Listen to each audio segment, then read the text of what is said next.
Hello, friends. I'm gonna do some hacking. What hacking are we gonna do? We're gonna do some Chrome hacking. We're gonna be building out local link, which I intended to prototype in Chrome, but there has been some feedback. Oh, we should do the posts, shouldn't we? What are we gonna do? We're gonna do Twitter.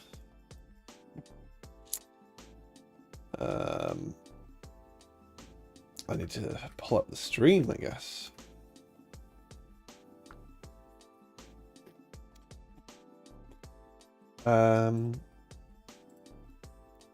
So I don't know how any of this stuff works, really. I'm still very new to this.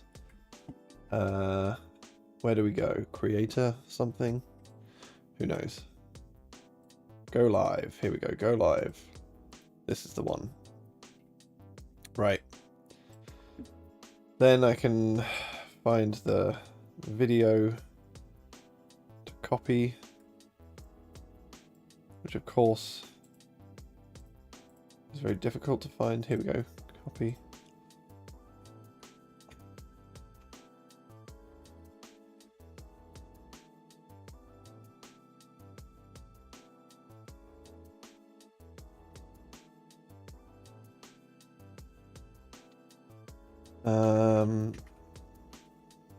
Web. Just gonna post on the socials. And Basqui. Can't forget Basqui.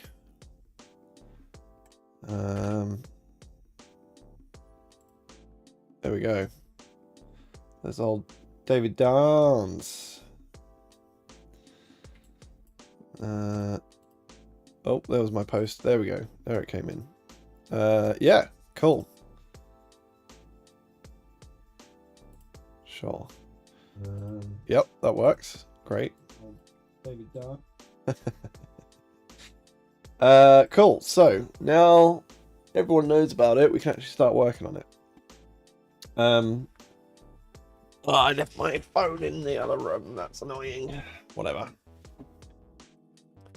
I also wanted my Discord friends to.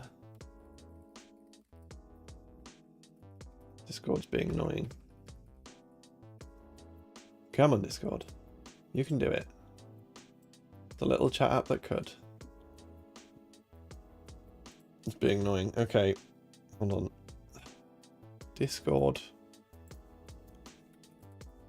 Would you do the thing? Excuse me.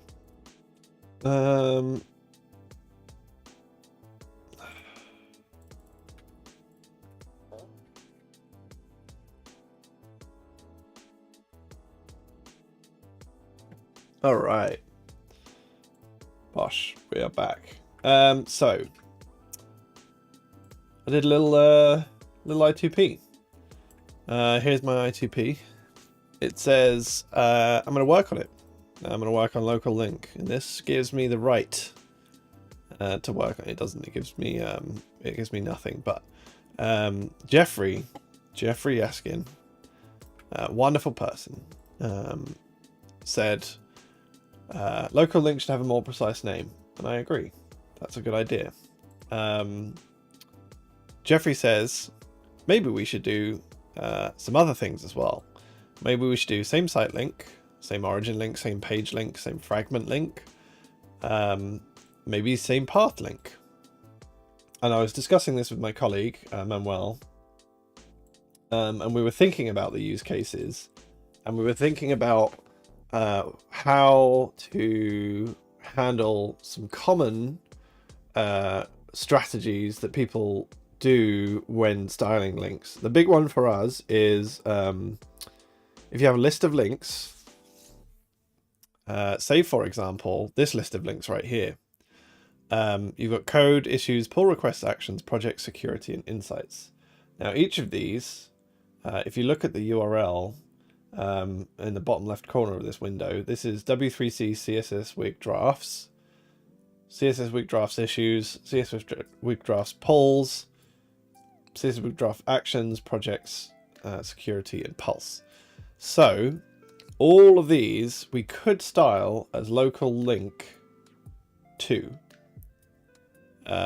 based on the CSS5 spec, right? Which says that it's like the number of path elements. Well, it's actually, so the 0 represents a link with the same origin, because it's like 0 path segments needs to match, just the origin needs to match. And then this one is the first path segment, second path segment, etc. So that is actually kind of very helpful. I was looking at it from a very limited use case where, based on the current spec, it's just like, it just matches almost exactly the same URL, fragment, yada yada yada. But this nth selector is actually very useful for GitHub's use cases. And we have other bits like that, right? If you go into settings, it's the same kind of thing.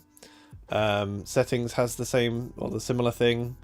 All of those links were path 1, I guess. And there's a few other places as well that are quite interesting. So I think, I'm not sure about this one. Links within the same site. I feel like this is local link 0. But then I'm like still very green to a lot of this stuff. I don't really get URLs. How do they even work? I don't see the distinction between local link 0 and this one. Same path prefix, this is local link n. Links within the same page. This is, again, feels like a local link n if you know the number of path fragments. And so I wonder if this could also be handled with like, if we had same path link functional with an n and same path link non-functional, I think that might make sense. And then same fragment link. So given this list of links or pseudos that Jeffrey has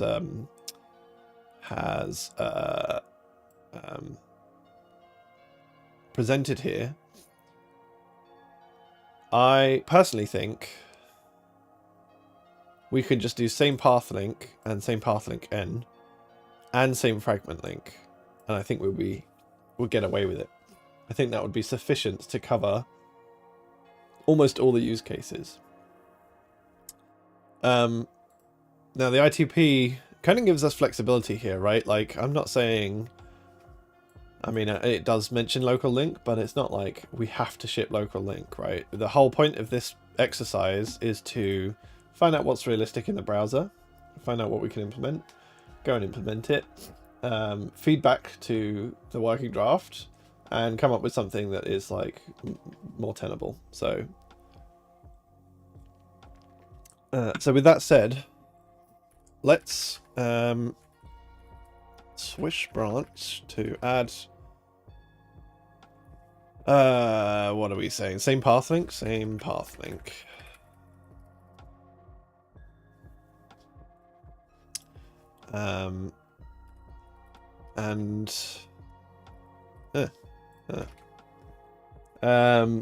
Let's figure out what we're going to do. So I'm going to go back to my Chromium dashboard.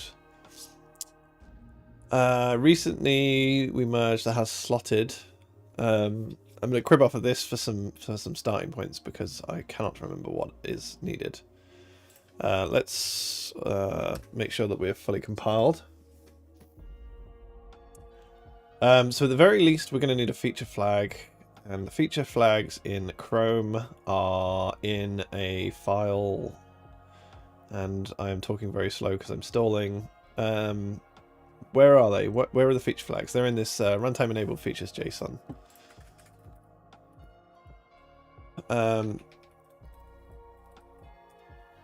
So runtime enabled features JSON. We're going to, oh no, we've got a big compile. Why have we got a big compile? That sucks. Oh well. Hopefully it's not too laggy. I'll have to go find out if it's too laggy now.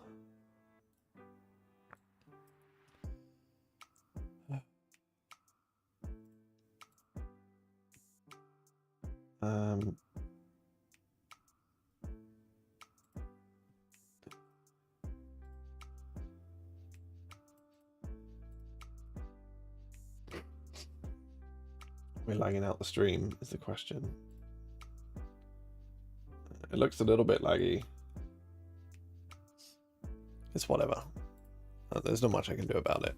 One day I'll figure out how to do this properly. This whole streaming game. Yeah, so we're going to add a pseudo, CSS pseudo. I guess this can be called same path link. We'll just do the one pseudo selector here.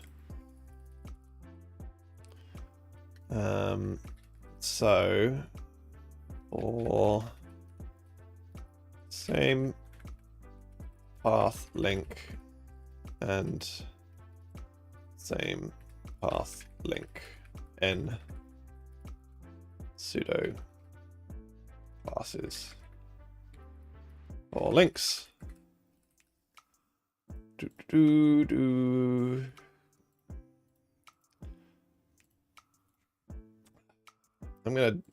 I'm just gonna link this issue for now. Like, we'll experiment. We'll come to some conclusions or something.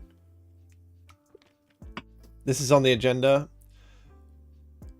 which hopefully means we can discuss it next week, next Wednesday at the CSS working group meeting. That will hopefully happen, because yeah, it would be great to get some resolutions cast on the working group to avoid too much churn in the patches. But I don't mind churn. It's all learning. Okay, pseudo same path link. Experimental depends on nothing. There we go. We'll have to recompile anyway to enable that feature. That's probably why. Well, it could be why this ended up being so many files. Okay, so we've got the feature flag. Next, we need to implement the selector. We probably also need to write some tests, actually, which is a very good point. So, why is my start menu open?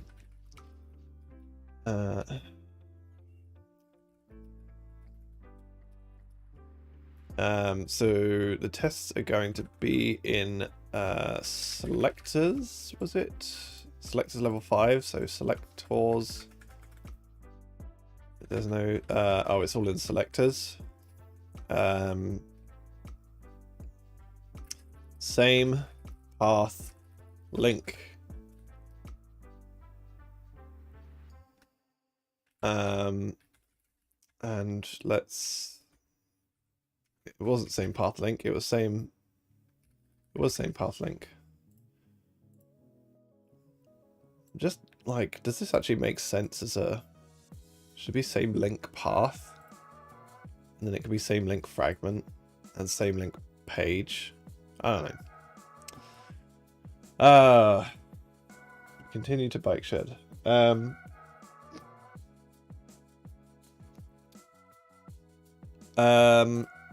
What are we doing? I've lost my train of thought. We're writing some tests. Whoops. We're writing some tests. So we want to look at another test.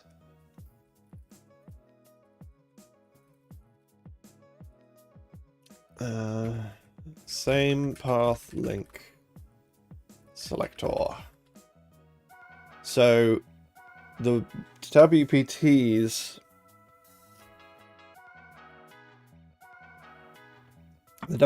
have a the path is reflected in the URL. So this is going to be CSS selectors, same path link.html. So what we could do is we could have a style tag that does same path link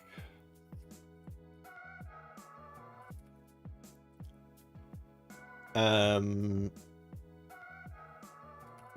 if we did color green for this one, let's do non-functional. Same path link, color green. Ahref. This should be same. This should be green. Oops, should be green. What? This should be green. This should be green. What else should be green? Slash CSS selectors same path link.html should be green. The full URL, but I don't know what that is because it depends on how the test suite is run, I think. So if we go into WPT, web platform tests, and we RG href, I wonder if we'll come up with anything interesting. Web platform. Yeah, these are all the GitHub ones.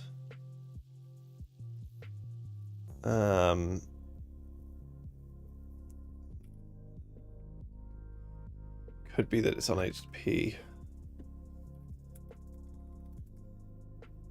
Or is it WPT? Yeah, so I don't think there are any tests that test the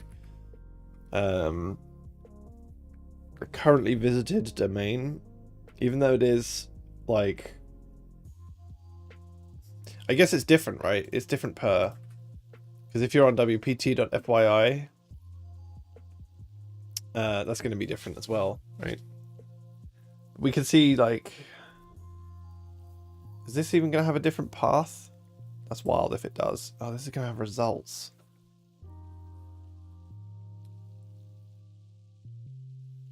Huh. Well, this is but WPT live. I'm hoping. CSS. Yeah.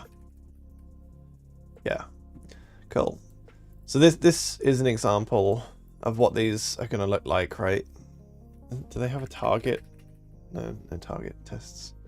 But like this is an example. So CSS selectors and then the HTML page, and this is what will be run in the tests. So we know we can do the same thing here. So these I think are all fine. And then I guess this should also be green with a question. Is that really?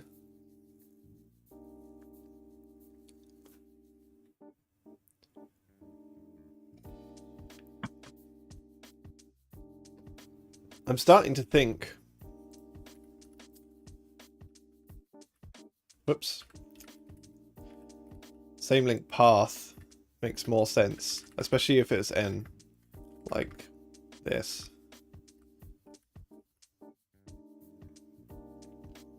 I think this makes the most sense. Same link path. Whoops. And then we need to rename the file. CSS selectors. Same path link becomes same link path.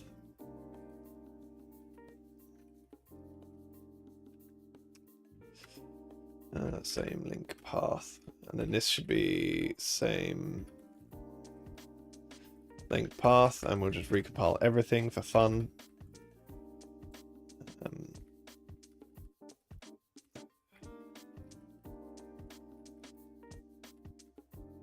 Yeah, this makes more sense to me. So we have same link path.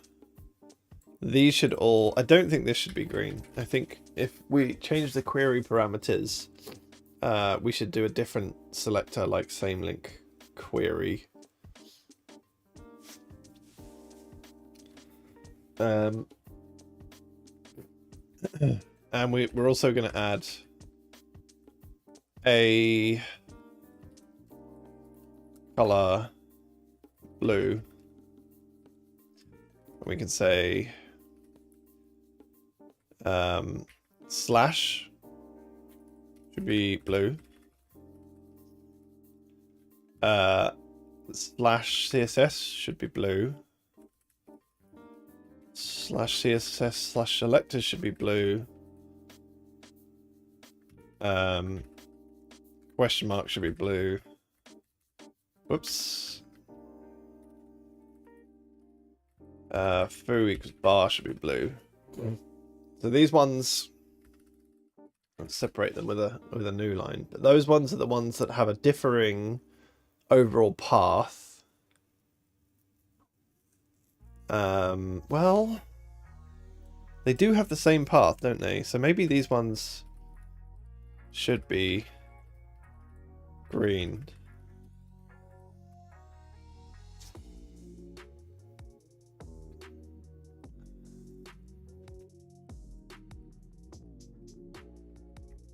Same link path functional HTML. And then we'll make a same link path functional.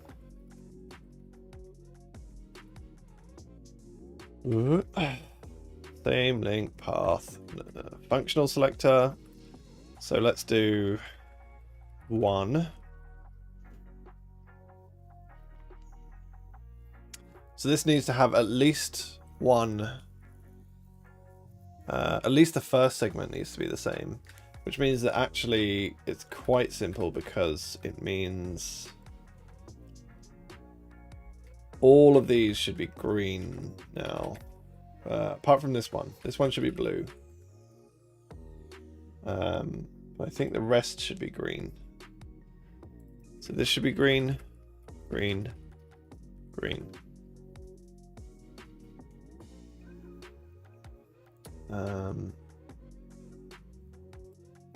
I think this makes sense.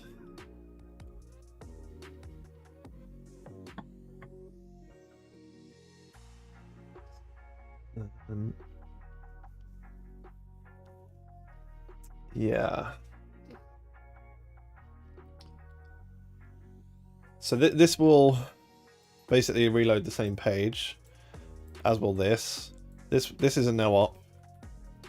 Just changes the hash, so that should be fine. This, well, technically this is also green, but I'm going to swap these two around just for better readability.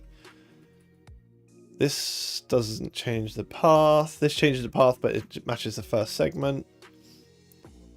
This matches the 2 segments, and this matches all 3 segments.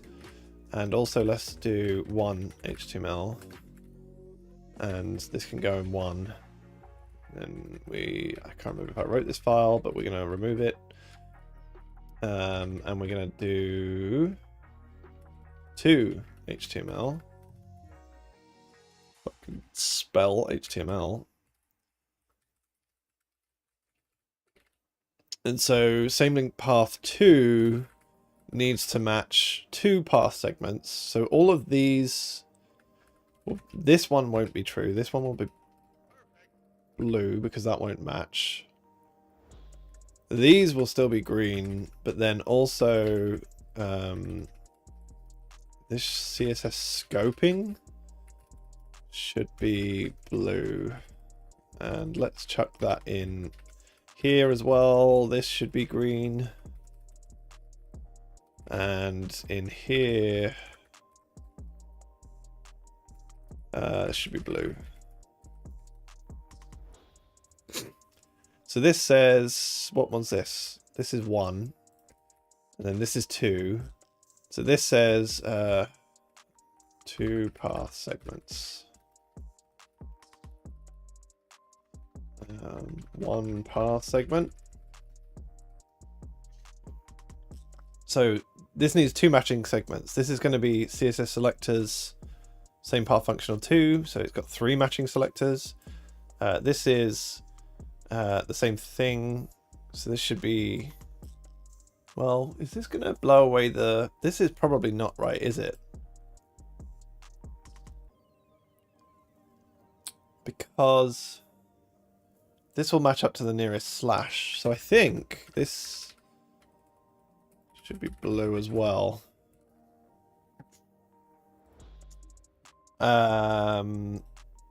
Should be green. This one needs to be 2. This is also 2. This is also green because this will still match 2 path segments. This will match 2 path segments. This doesn't match 2 path segments. This doesn't match 2 path segments. This doesn't match 2 path segments. Okay, so this looks good to me. So then I think we could also add a third one for segments of 3. Whoops, not 34. 3.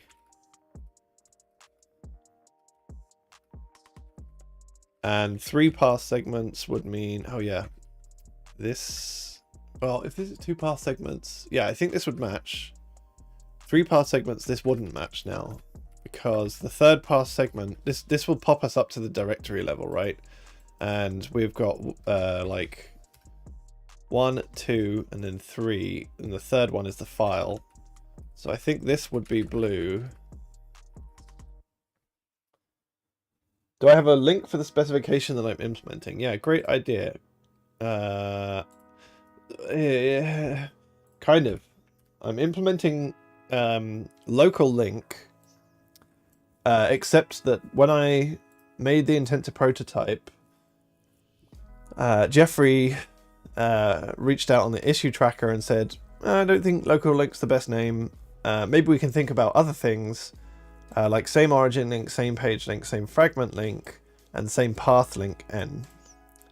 And I think this one has the broadest appeal. But I also took the executive decision to change it to same link path, because then I think I would like to have same link fragment and possibly same link query. And I think that would be sufficient. And to clarify what it is that we're doing, these should be pseudo selectors that match against the parts of the URL on a link, so that like this little orange bar on GitHub that signifies that you're on this current page. Like, this would be awesome if the browser could just do this as a pseudo class, right? As it stands, in the .com code base, we have like loads of code that's like names each of these paths, and then it's like, if the current path is the issues path, then add the selected class. And you do that for every single link, and it's just a kludge. It would be awesome if the browser could just do this for you, right? Because like, especially on something like github.com, where we care a lot about the routing, we ensure that like each of these URLs is in the same kind of like path namespace. And so each of these will be like CSS Wig drafts, CSS Wig drafts issues, pulls, actions, projects, and so on. So we can match against the actual route, the path, the URL, and we could have the browser do that for us. But as it stands, there's nothing that allows you to do this in the browser until someone decided to specify local link. And so the actual spec for local link says hyperlinks based on the current user's location within a site represents a source anchor hyperlink which target is absolute URL matches the own document URL. In other words, the path and the fragment match. But yeah, path and fragment, it's not great. But as Jeffrey points out, we can do like more sophisticated pseudos like these. So at the moment, I'm just trying to figure out same path and just write some tests for it. So 3 path segments. So a bare href will just match the same file. So that should be green because it will match all 3 path segments. And those path segments are CSS selectors, same path link functional 3. A matching URL should be green. A hash should be green because it's not changing the path. A question should be green because it's not changing the path. Some additional query params should be green because they're not changing the path. Both of these should be blue because this changes the path, and it also the path won't match 3 fragments. It'll only match 2. So this should be blue. This should be blue because it has 3 path fragments, but the third doesn't match. So this should be blue. This should be blue because this pops a directory. So we're no longer 3 paths, we're 2. This should be blue because it also pops the directory, but it also changes the directory as well. So yeah, that should be blue. CSS should be blue, that pops 2 paths, and slash should be blue because that pops all 3. So I think this test is good. So I think we've got a pretty sensible range of tests.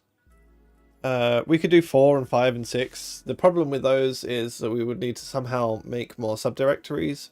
And I think 3 is good enough to represent the level of sophistication needed. Especially for a prototype.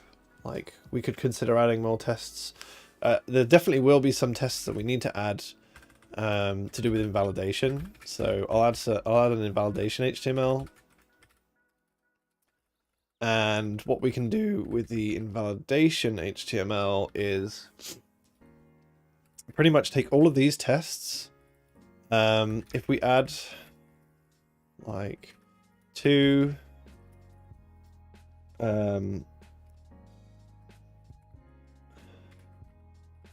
if we could if we said border RGBA 0255 0 border color blue. Does this include a regex match? No, it won't include a regex match. I think that's a bit too complex for a CSS engine, in my opinion. For one, the syntax gets really weird. I'm not entirely sure if you could stuff all of the necessary syntaxes into a regex into the functional pseudo selector. The syntax for CSS is kind of quirky in that most CSS engines tokenize groups of well, they don't there's a tokenizer phase in the CSS parser. There's also something called what is it called? CSS syntax. There's a name for this. Yeah, so like all of the once you do the tokenizer, you get like this raw token stream, but like very few parsers actually then work on top of the raw token stream. They work on a basic CSS syntax or CSS AST, I guess. Oh, you want like href star. So I think that there's like if you want more sophisticated things, I guess you could use a combination of path link and the attribute wildcard selectors and stuff.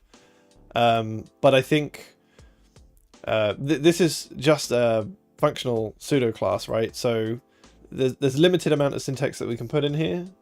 Also, we don't really want to go inventing like new micro syntaxes just for this. Maybe yet, maybe ever.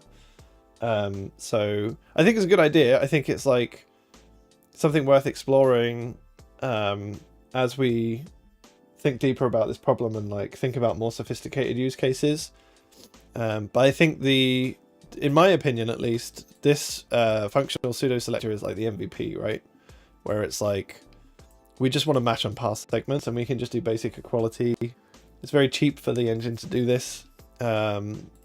Maybe not cheap enough. That's one of the things that we'll need to look at Smarter people than me can benchmark this or whatever, but I think this is like a fairly straightforward direction for now. And yeah, we can build up, right? We can build up. So this was, what was this? This was invalidation. So what I'm thinking, what I want to do is just like get some random CSS properties like border color, outline color. And we're going to match against these. So this is going to be Rugaba.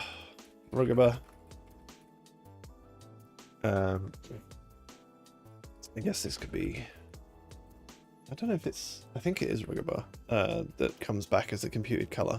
Is it Rugaba or is it RGB? Who knows? Let's assume it's RGB. So we're going to write some tests in JavaScript. So we're going to have a test. The test is going to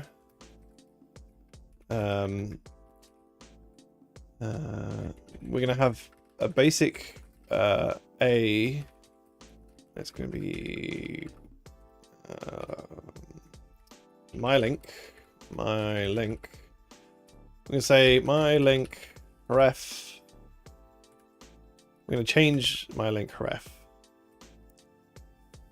So first of all, we want to assert equals get computed style, my link color should be should be green, right? Because this is just a reload, should match same link path 3. So therefore it should have this color of green. If we change this to .. we're popping a directory. So therefore we can say assert not equals. And so we should be able to say my link invalidated same link path 3. If we change this to, oh, I just remembered. We can also add some tests for .. That should be the same as should .. here, I think.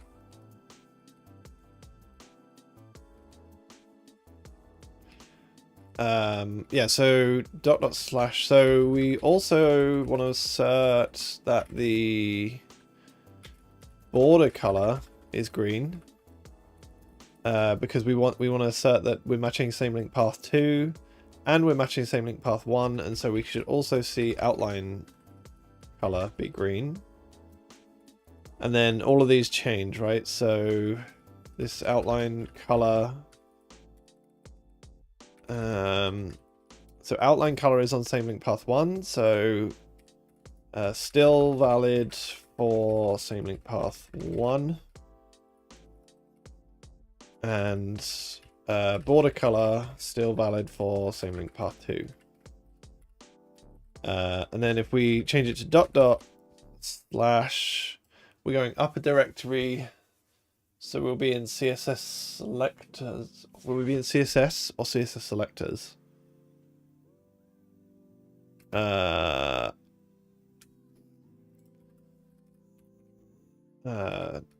Text HTML. href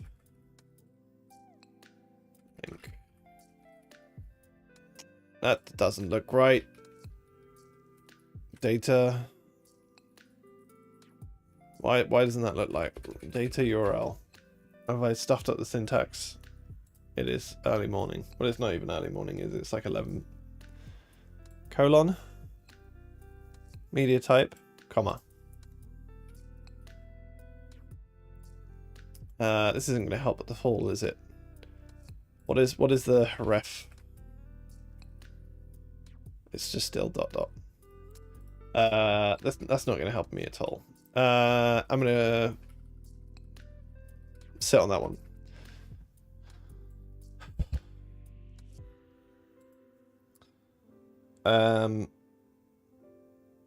I think it's going to go up a path, so I think it's going to be CSS. So I think this should be invalidated, right? Border color, path 2 should be invalidated. Which means this should not be equal.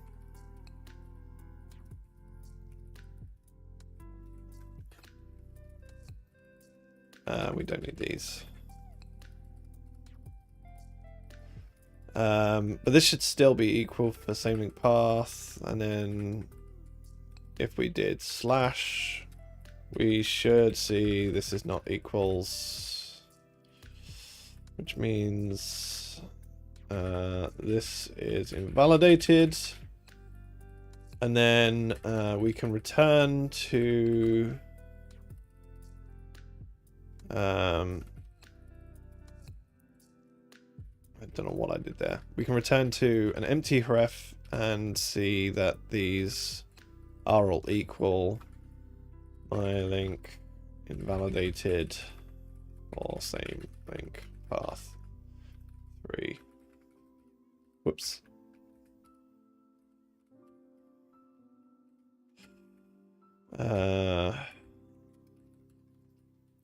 Same link path. Whoops. 2. Same link path 1. Okay, I think this looks like a reasonable invalidation test. We should also do the same for the bear version. So non-functional invalidation. I guess we can just rip this. Same link. Oh, we should change the title here. Functional selector invalidation. We should also spell invalidation correctly. Whoops. Thank you, notification. Get out of the way. Invalidation, non-functional.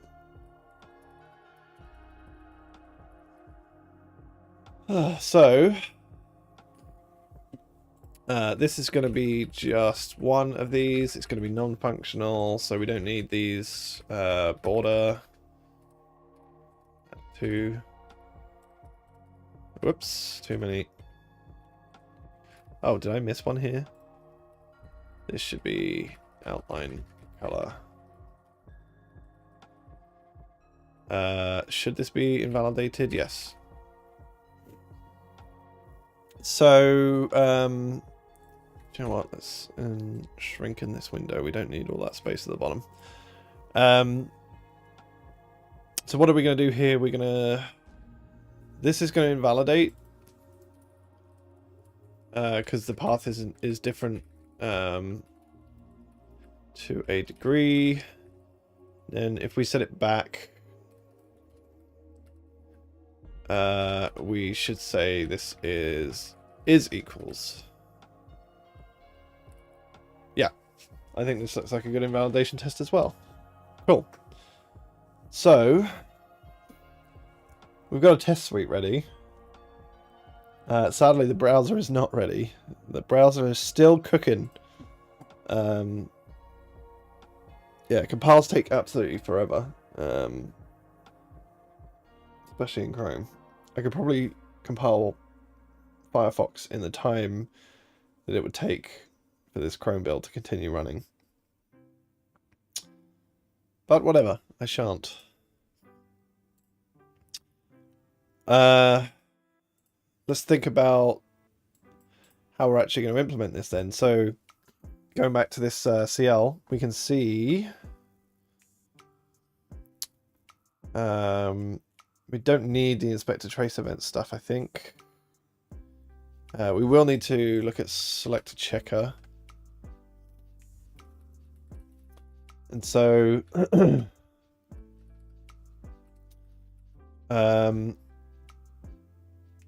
what's this called?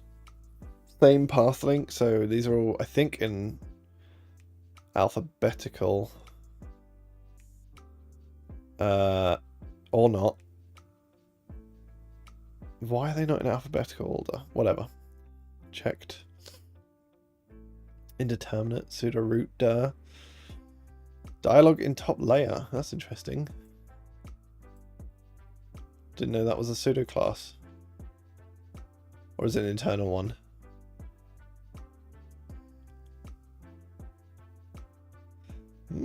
Interesting.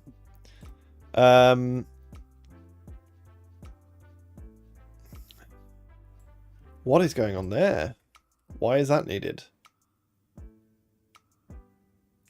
Oh, the S casing.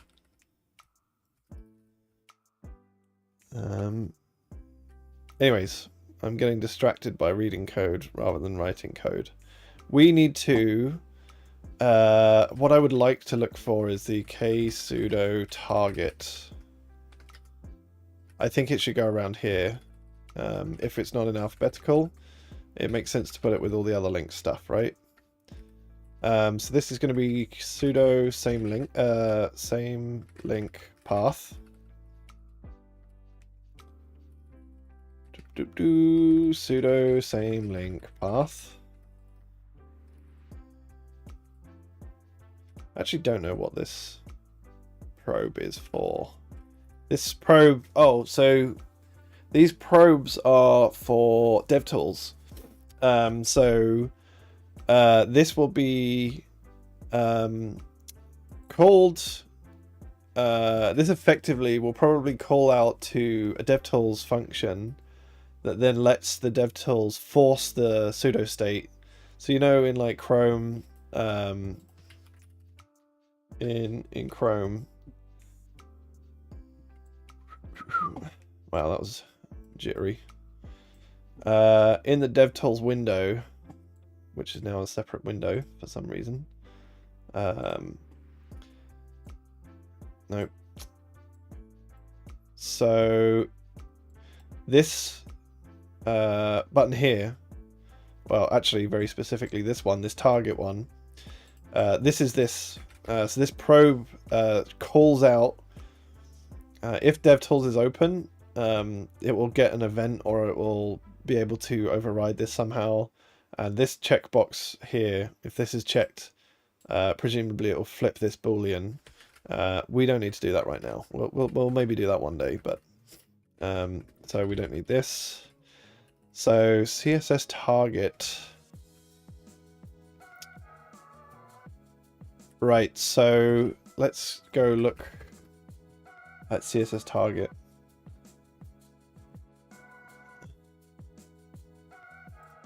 CSS target. Which looks like this.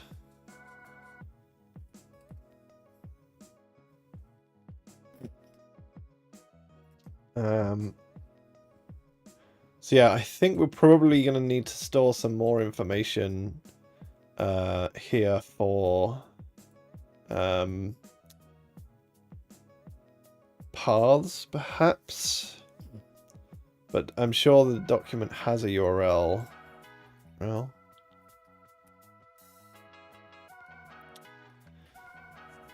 right. So we've got a URL. This returns this KURL. What does KURL have? Has path. Of course, that's not really that helpful, as it describes. It's pretty much only invalid non-hierarchical like JavaScript URLs will have no path.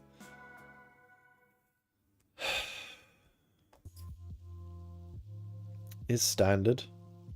So I think maybe if this doesn't already have it, we can think about adding, look, last path component. I'm thinking we can add a few of these. Maybe like an nth path component, or like matches and pass in another URL. Maybe we should check if KURL, does it ever take another KURL? Equals. Yeah.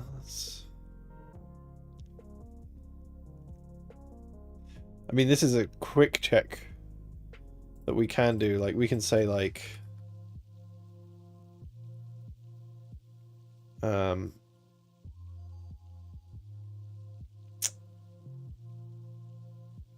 we can say, like,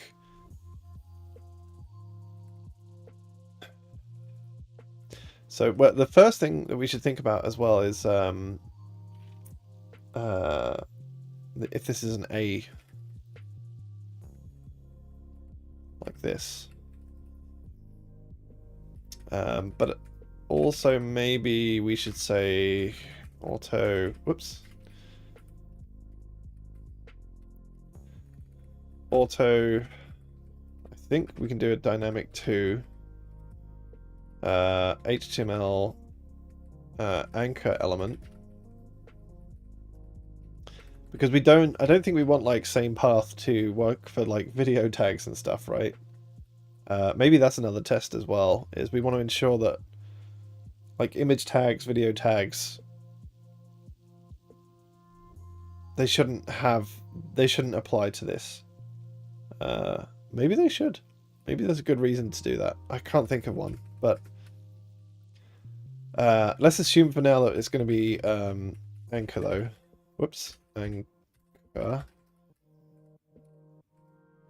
Oh my god, I can't type. The compiler is making my editor lag just enough. So if it's not a anchor, we're going to return false. Iframes? That's a very good point. Yeah, should iframes do the same thing? Because it's not a link, right?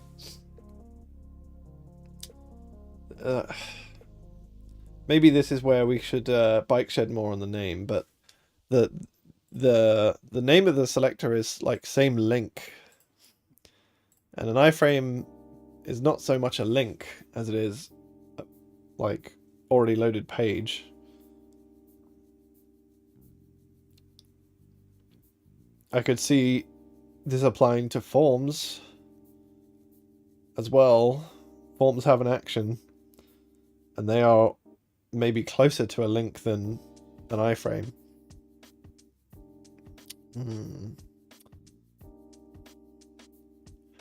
Well, so I would say that the nice thing is if we scope it to link for now, we can always descope it later. And if we match too much now, people will start to depend on that, and then that's when it can become problematic. If we ever think, oh, we actually want to descope it. So I'm inclined to keep it to an anchor tag. And also maybe a justification for this is if we go look at HTML anchor element,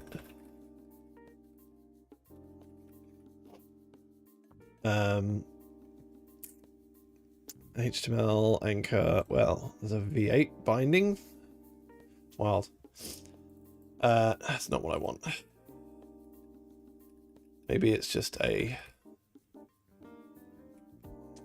HTML.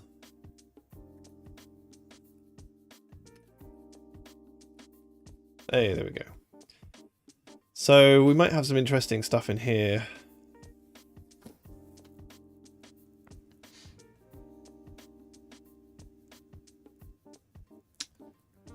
This is interesting to me. Relation up, relation tag, relation sidebar.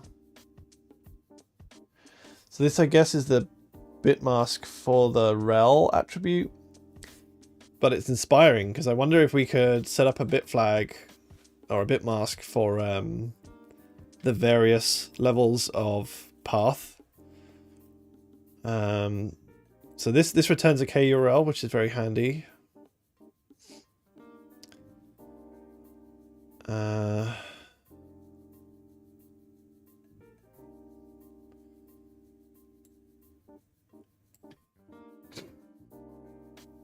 What else does it have?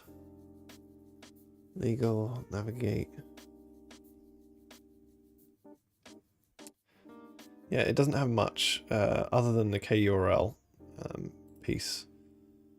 But this is good. So, I mean, so we can say like if anchor URL is equal to this get document URL, anchor get document URL, like they're exactly the same URL, then we can just return early, right? We can just do an equality check and say return true. Otherwise, I think what I would like to do is extend KURL to do this kind of matching. Oh, it's in a separate tab.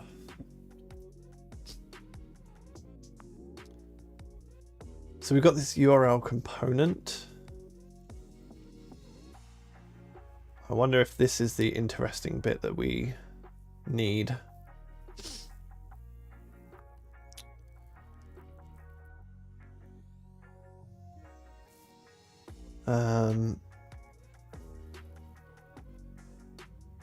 So structure holds the identified parts of a URL. Structure is not store the URL itself. Call will have to store the URL text and its corresponding path structure separately. So it's got a scheme, file URL, path URL,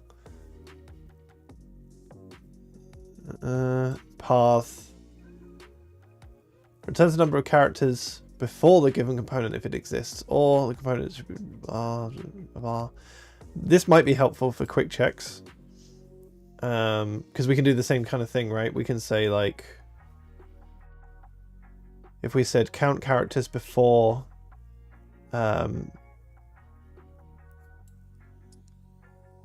before path, we can determine if the paths are different, and then we can do more advanced checks. But ideally,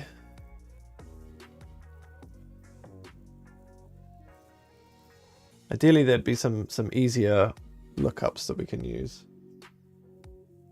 You can also do a quick check for security origin. Yep, that's probably very true. I'm wondering if we can just, like, the host. The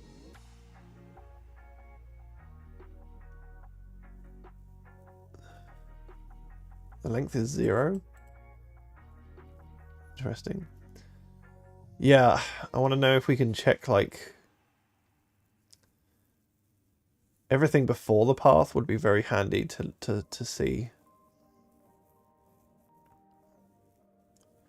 Has opaque path is also maybe another quick check. Whoops. We can check if this is false and just skip.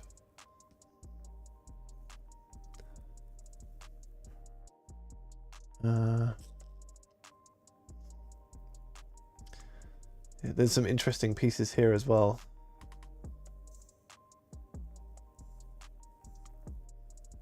Please pass parse mode. So maybe these aren't interesting. Maybe we shouldn't be using these.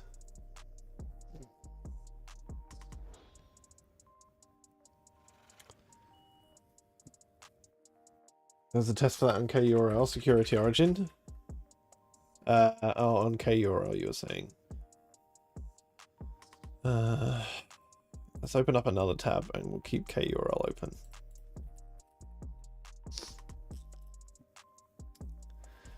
So you were saying the security origin, maybe more like, I can't find it. Maybe it's in the CC.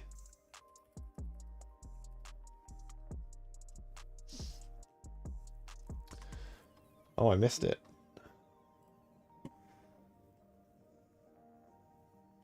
Unless the find is broken.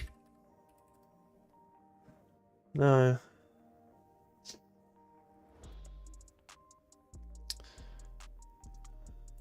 Is this the web origin KURL? This is the right one, right? I'm starting to think this is a different file.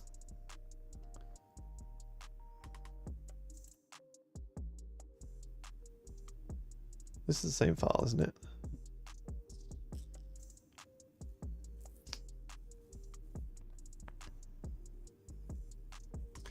Base as string might be an interesting one to look at as well. Path after last slash. We found it with search. Security origin. Path url.c.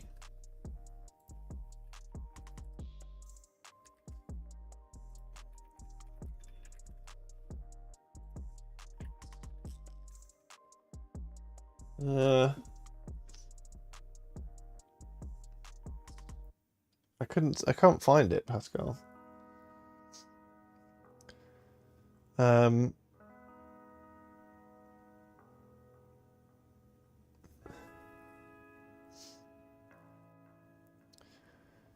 Protocol is an HTTP family. Sounds like a very interesting look or check. I don't know if it should match like localhost and WebSocket and things like that. I mean, I can't imagine why you'd ever have an anchor to a WebSocket, but like...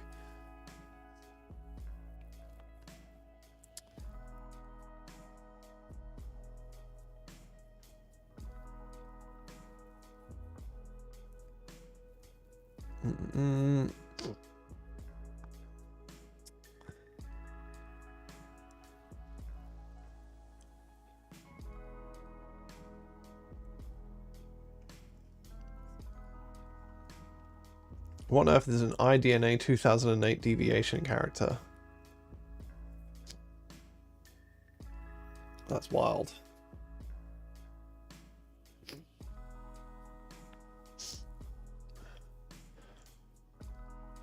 Foobar library will return an empty string.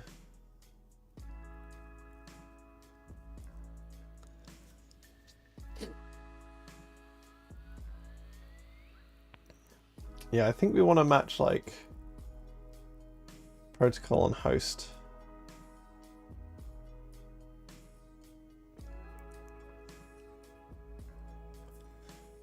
So there's two ways we could do this, I guess. We could match.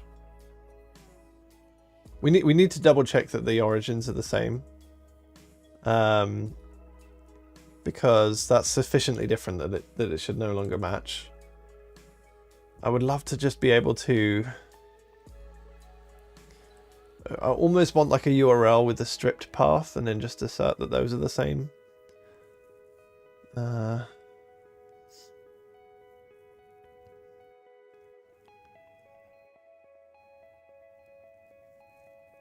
Set host and port. Remove port. Set port. I think I'm going to add some stuff to the anchor link.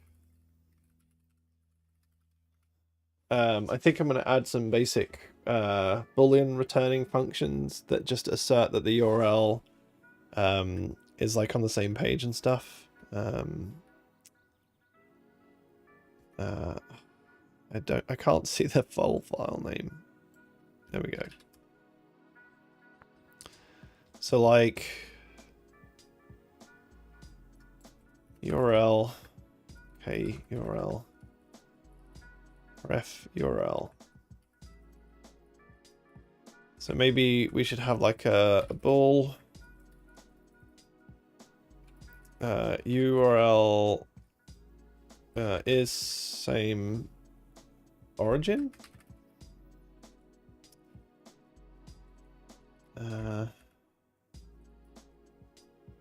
So we'll return false here.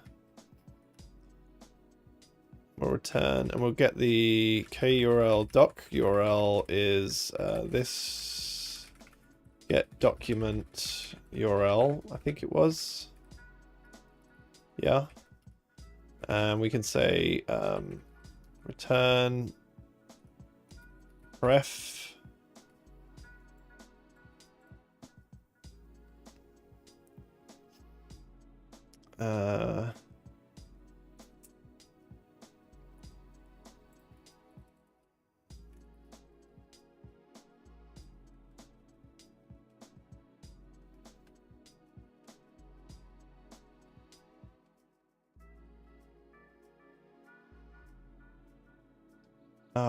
here we go. Protocol.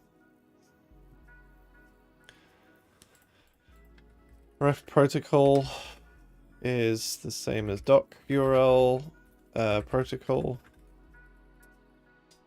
and ref host is ref is doc URL host.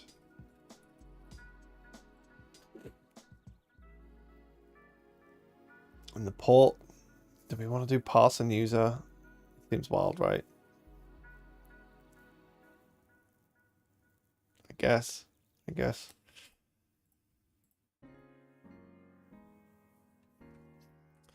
Again, I guess we can do the if like href is equal to doc URL.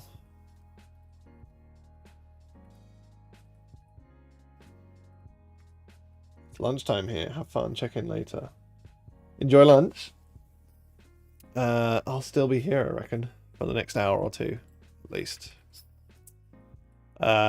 So protocol host password. This feels like a drag already. Does it pass user? Pass user.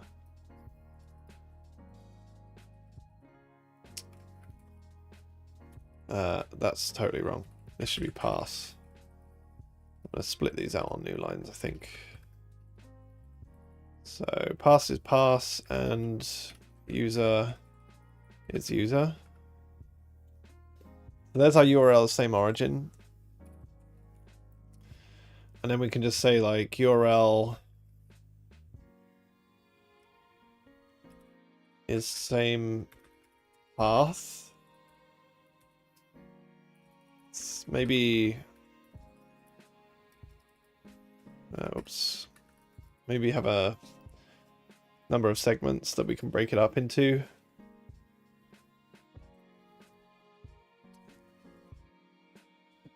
What was base?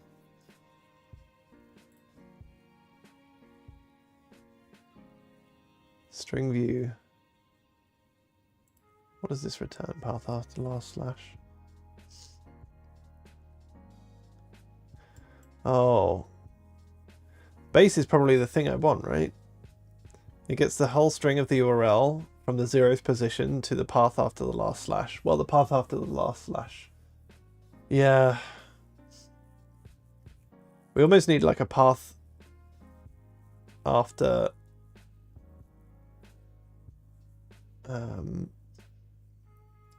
first slash or something.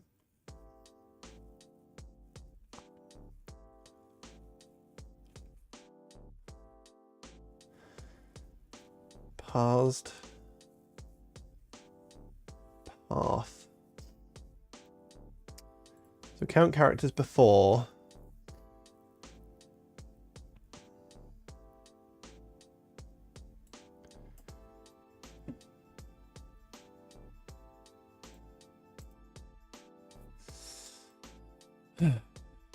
Count characters before has this path.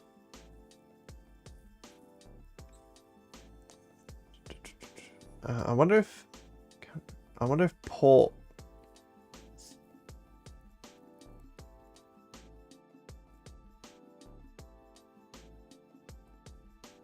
So is this even helpful? This example shows the difference between two flags for those the delimited components are present.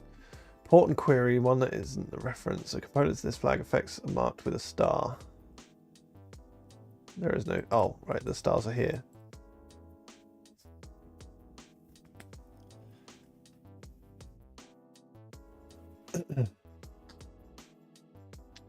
So 10, 11, 12, 13. Path is 13. But then there's no subsequent parts of the path, so I don't know.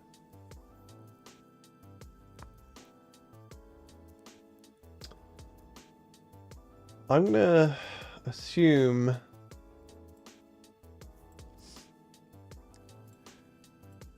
I wonder if the path part of this function would shed some insight here of this class even.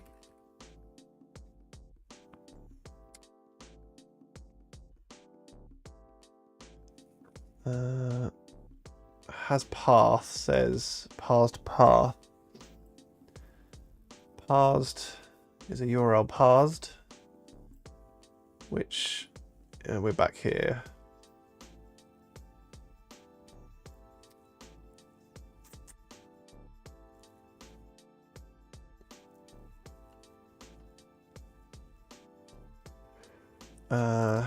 Okay.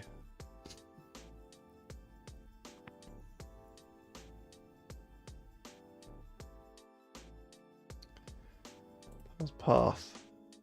Yeah, that wasn't helpful. Well, maybe it was. Maybe I should reread this bit. Everything following from the host name, stopping at the query, and then if we find where path is assigned.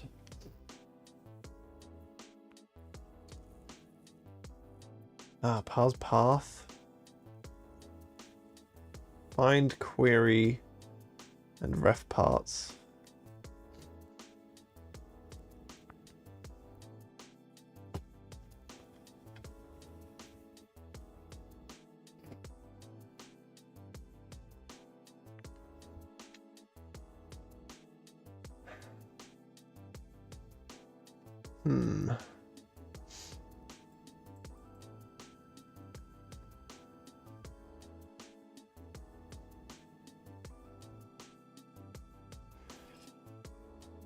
Do parse path.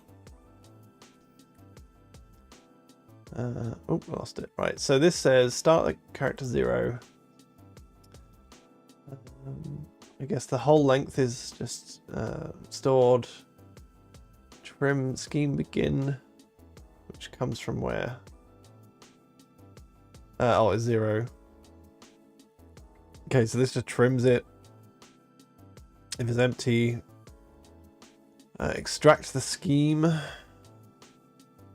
Scheme begin is scheme begin. Scheme reset. Path begin is scheme begin. Path begin is URL and then return parsed. Otherwise, parse path.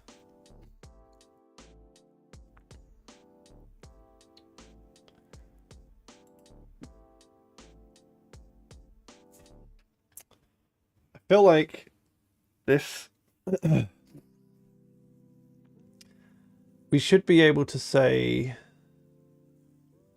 We go back to KURL.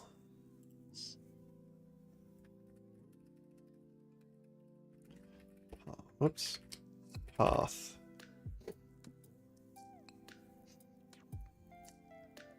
Path start.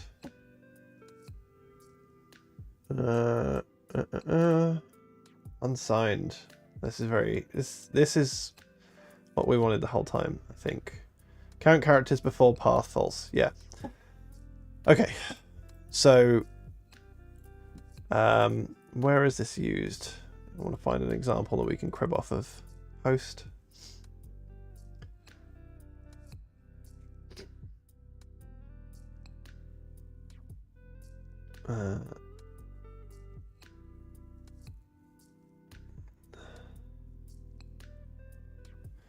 This might be the file to actually edit.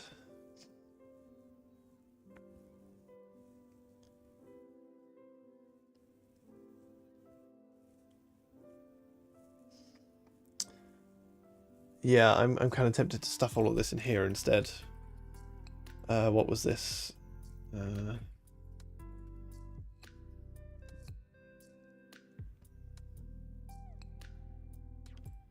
Where is WRL utils read only? Is this on an element, or where does this actually get added?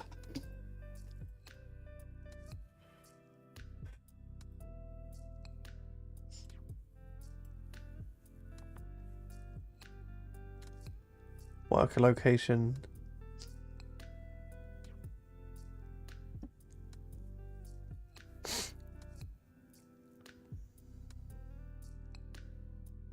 It feeds in a URL. Well, that was weird though, because I couldn't see that here. href doesn't get given a URL. Origin does, host does. Why does href not? That's confusing to me. Anyways.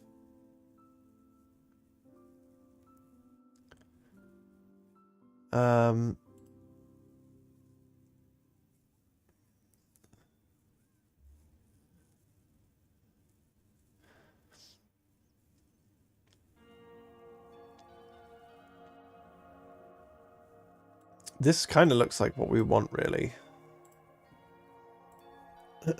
So I think this could instead be...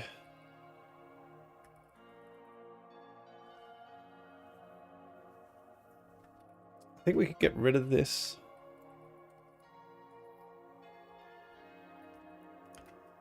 Well, we can just say host doc.url is equal to dom URL host ref. I think this is the same thing, right? Because if we go to the CC, if the path start is the same as the end, it returns the whole thing. Otherwise, it will return the whole thing. Otherwise, it returns the host and the port.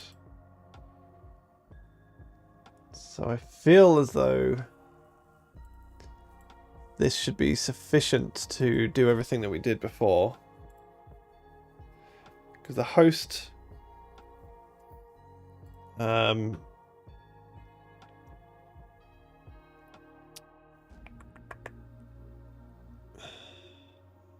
is the host just the host name? Or is it the password and the username as well?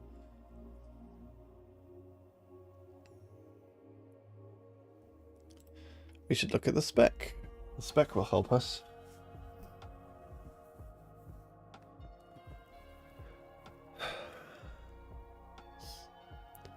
Oh no, the spec doesn't help us at all. The spec is confusing. So the host, so the host is example.com. Localhost for these is null. We want to match the schema and the host. So I think we're kind of back to square one then. Like, all I want to do is like take the character position of the path begin and compare everything else. I feel like that we were close before. If we go back to KURL, excuse me.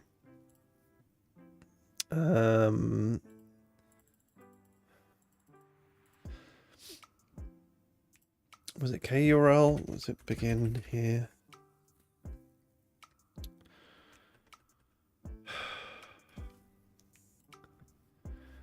So like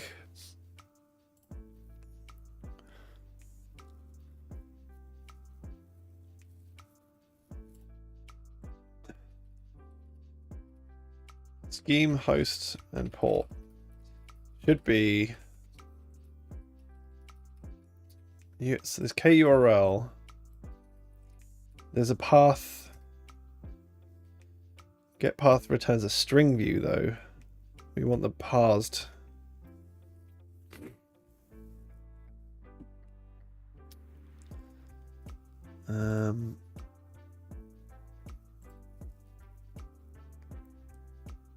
So this has component string view parsed path. So do we ever get to see parsed? Get parsed returns parsed. So I think we could return, if we said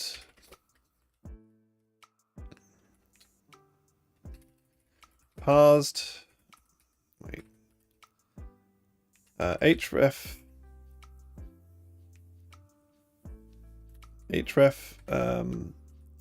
like a uint of href path begin should be href get parsed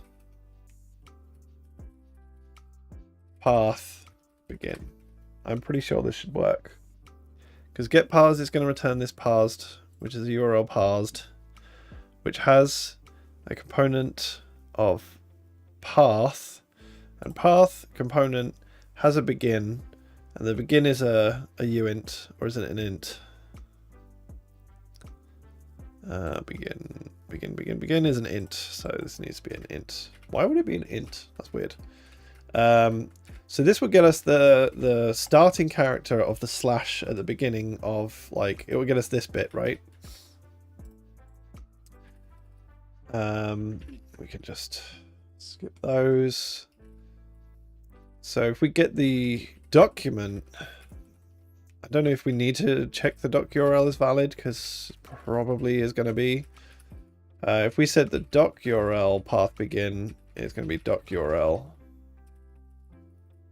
I think this needs to be under like snake cased doc URL.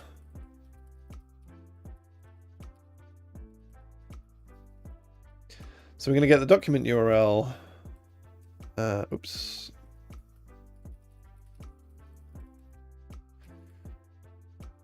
We're going to get the, so this is href path begin and doc URL path begin. Then we can check if href path, I'll put bath there, path. So if href path begin is not equal to doc URL path begin, put this in an if condition instead, because this is a return early, right? We know they can't be the same. We can't have the same scheme host and port because we have different lengths. Then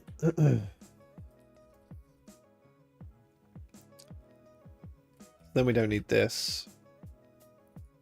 And so now what we need to do is say, we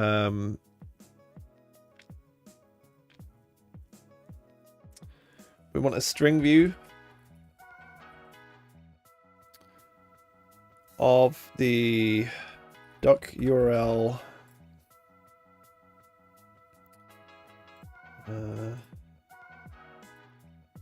does this return?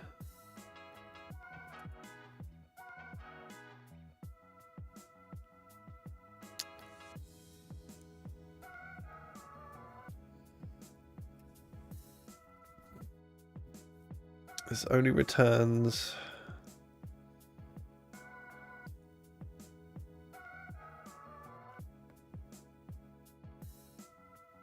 string view for invalid component, string view.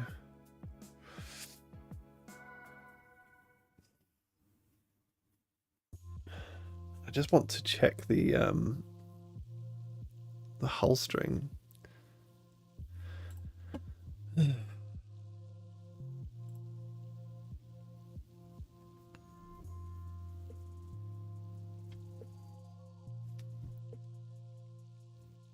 I guess get string, and that returns an atomic string. Maybe that's fine. Can we do a string view over an atomic string? String view.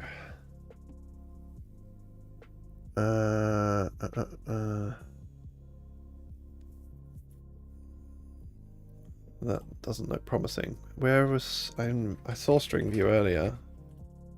String view. Yeah, there we go. Does this have a constructor for atomic string? It's promising. Yeah, cool. So we can say, if we say get string 0 href path begin, we should be able to check that this is equal to string view doc href 0 href get string href path begin. Right. So now we're just testing. So we're going to get every character in the URL up until the first part of the path. We're going to look at both of these. If they don't match, then it's an obvious return false. Otherwise, they must be the same length, but we want to also check that they're the same characters. And we can use string view to get like a slice of the string, like to get a certain range of the string and check the equality of those. And so this should give us what we want. But maybe this goes into this, right? Maybe this should be DOM URL utils read only. We can just say same scheme host and port const KURL A const KURL B. So if A is valid, and so this, let's try and not refactor ourselves into problems, but this will be, we've already done it. So A is going to be ref. B is going to be this get document URL. Don't need this, don't need this, don't need this. So I think this is same scheme host port. Oh wait, we wanted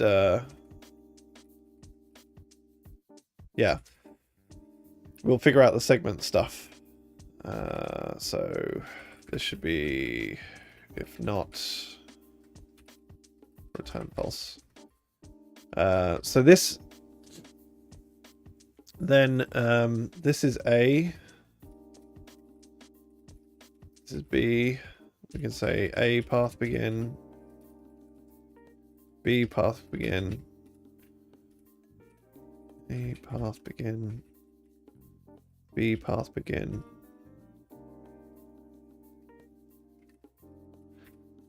Maybe we'll also have a check here for B is valid.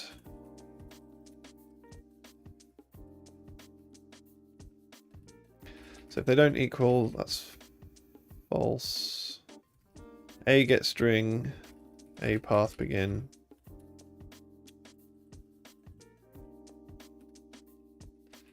B get string, A path begin. Okay, I think this is good. I think this is okay. So then we can say, like, if it's the same path, same scheme host and port, false. Otherwise, now we can start splitting the path.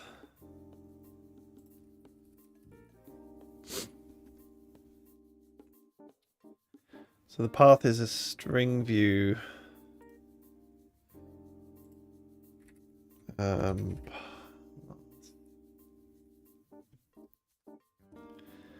wonder if we can split the path somehow. Component.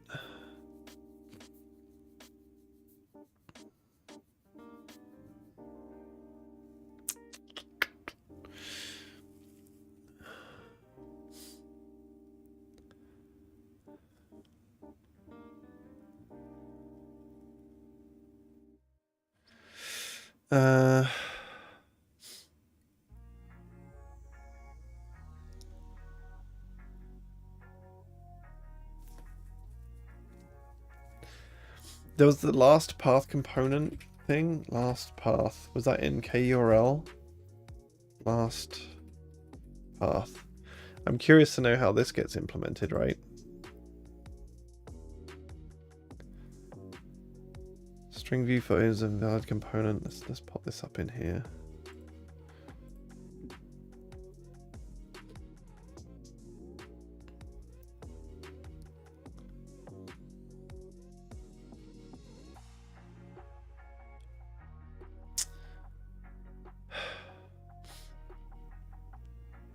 So parsed path just ends in a slash. It just knocks that off. Extract file name. What is string? Oh, this is the String version of the URL. Path is this component. File is a new component. And so, okay, so the last path component extracts the... Yeah, so this file name, URL extract file name, this is kind of the interesting bit. Is there an extract directory, I guess?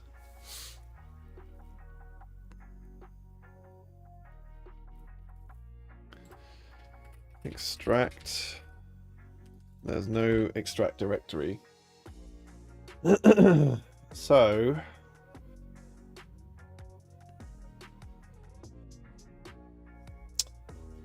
what we probably want to do then is I think we want to look at string view, see if it's got some kind of split function, which of course it doesn't. What is it a superclass of? It is not.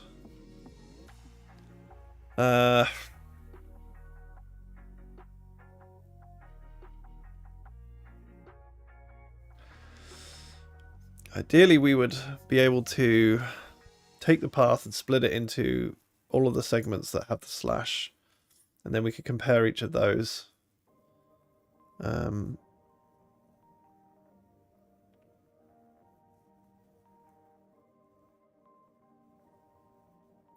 I guess we would need to find... We just could walk the string. So if we know the segments... If segments is equal to... Let's get these back again. So this is KURL. href is href.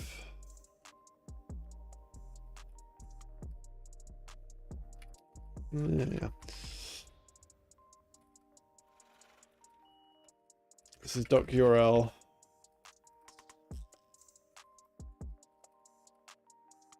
Doc.url. So if segments is -1, we just want to really assert that the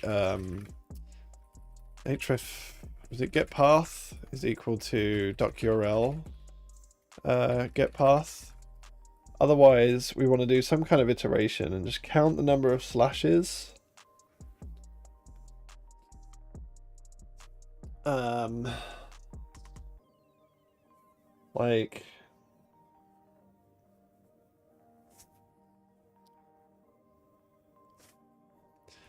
Like almost say, like while segments greater than 0, or like for I segments. I have no idea how to write a for loop in C++. I imagine it's the same as JavaScript, right? I greater than 0, I minus minus. Somehow we want to walk the path string, find the slash,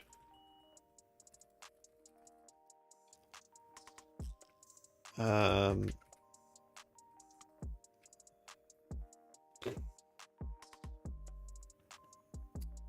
we find the slash, we're just going to stop, I guess. So there must be like an index.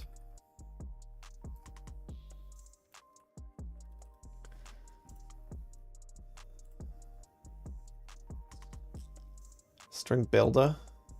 We don't want to, this is probably like a copy on write thing, right? We don't need that. Yeah, this looks like copy on write.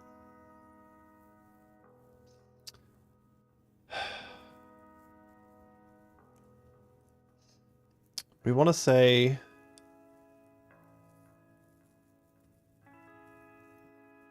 I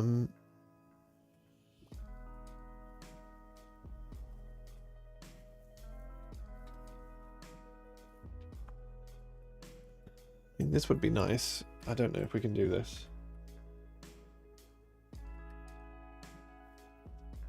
Can you use the location implementation in JavaScript? and call path name or something, and then split by slash. As far as I can see, the KURL represents probably the same thing as the like the URL constructor implementation. So I think that is pretty much what we're going for. Just, you know, a layer of abstraction away. We could probably confirm that by looking for, if we go to like Web Idle. Is it Web Idle in Chrome or is it Idle? URL Idle.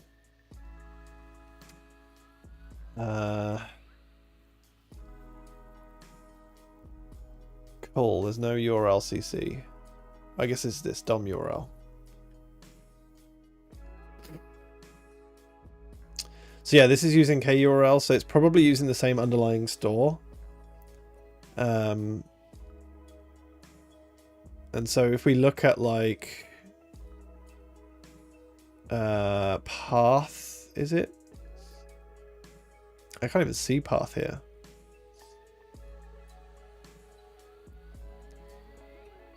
Maybe it's in utils. Nope, utils read only. Here we go, path.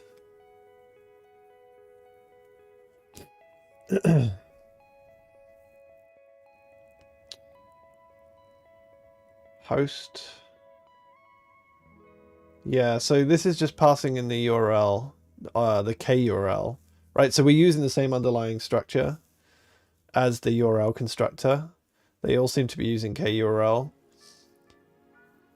The problem is we don't have access to the same kind of JS stuff. So string split, I mean, we can go look at string split, but that will be in V8 and that's scary and I don't like that. I doubt it's not even going to be defined in IDL.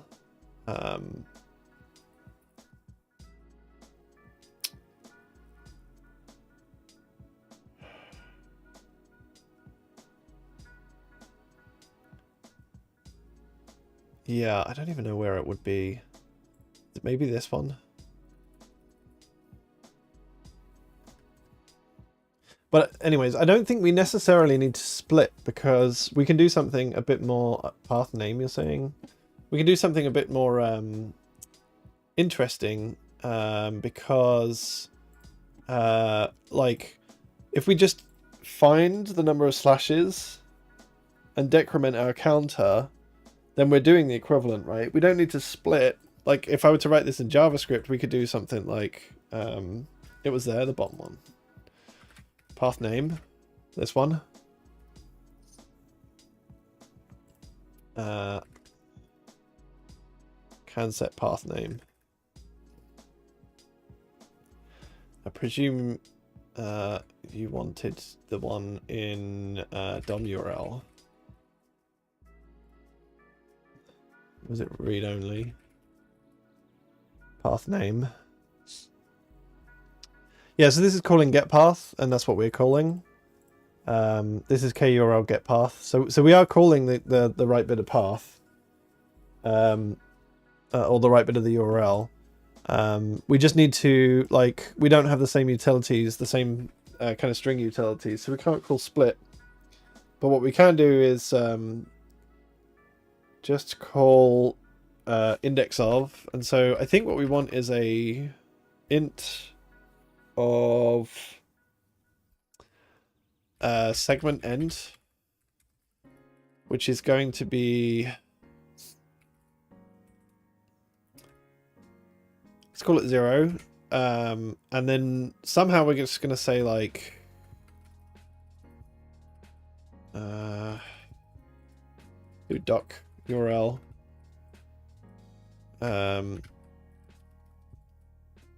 doc path, which is a component, I guess. Is a string view even? Component string view. Yeah, it's a string view. String view. We want to say like for n is segment end. No, maybe we don't want the segments. Maybe this, so this should be int n equals 0. N greater, whilst n is less than doc path length. I think it was length. String view.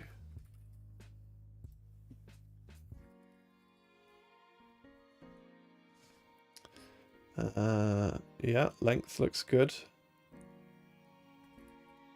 Is it capital L? It's lower L. Whilst n is less than string view length, we'll increment n, and then we can just say doc path n is slash. If doc path n is slash, we will decrement our segments. Let's say int current segment, so we don't mutate. Current segment minus equals 1. Right, and then we want to say if current segment equals 0, I think we can then just do, we can do a return false there, I guess. I don't know. So by this point we've seen like n number of slashes, so we can say the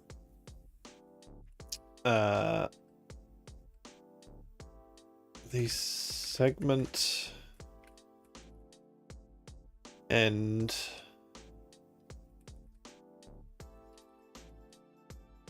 yeah, maybe we don't even need segment end at this point, because then we can just say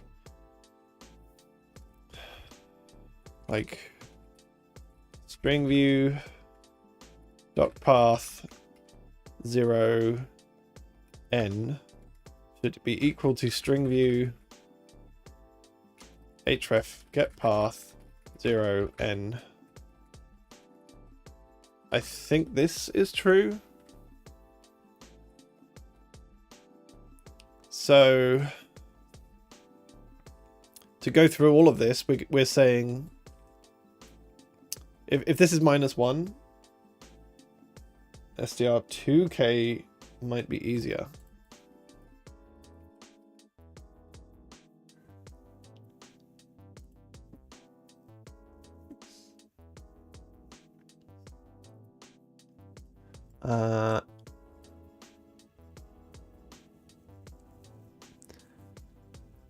Yeah, so the fact that I'm not seeing references to str2k outside of like these non-blink third-party folders suggests to me that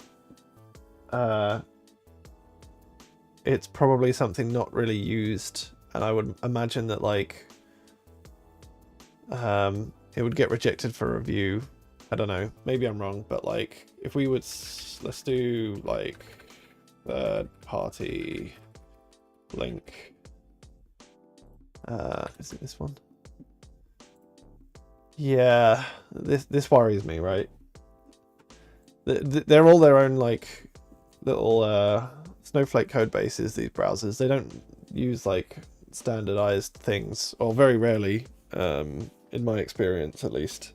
Like they all have their own vector implementations and stuff. So whilst you can like Google for like how do I use vectors in C++ and then like learn a ton and go and implement it, and then someone in the reviews is like, we don't use standard vector, we use like weird wonky vector that's in our code base that you have to then learn, and there's no documentation, so you just have to learn to read the source and stuff. So I really appreciate the effort of Googling, and yeah, there's probably a way easier way to do this in standard C, but also it is yeah, reasons, right? Reasons, just like every code base. Cool, so this has been a giant rabbit hole, but I think we've kind of got something that we want, right? Like, so we're saying if this is -1, then we want all of the path segments to match. And so we're saying, well, it has to match the scheme, the host, and the port. And if it doesn't do that, we might as well return false.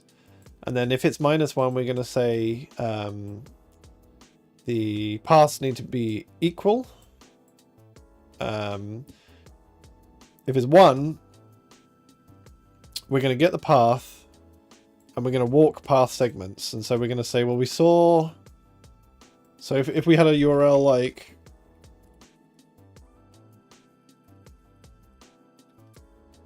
this might be a challenge. We'll find out in a second. But like, we should be able to say, ignoring this first slash, if we're saying it matches the first path segment, we're going to n is going to be 0. We're going to start building up this string view. We're going to say walk up to here. So this is going to be 4. We're then going to get a slice of the duck path for the first 4 characters and the href for the first 4 characters. And we're going to check for equality. Because as soon as we see this slash, we're going to decrement the current segment. We check if current segment 0 and we return. So there's 2 cases there. If the path is different, so say we had these 2 URLs. We walk to the first slash, we're checking the string views, so they're going to be different. But also, if the document was like this,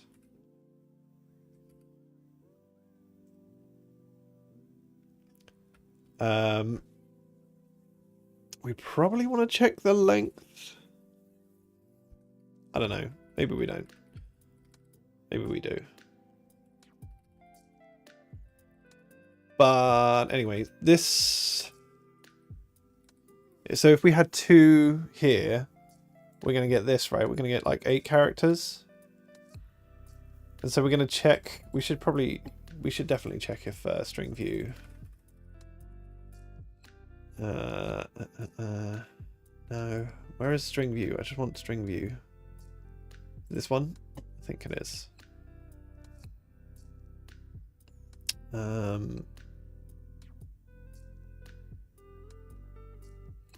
Does it do an assert?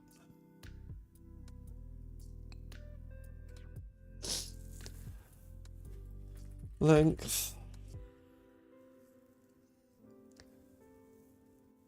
Length of null terminated string.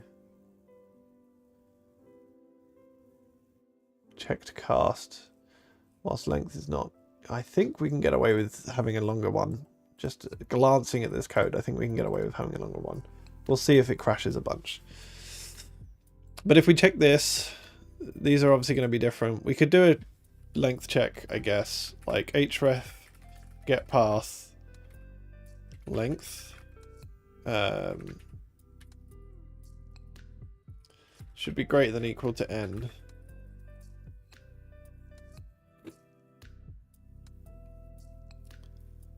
Because we're at least that many characters down in the doc path. And then we can say, so then what if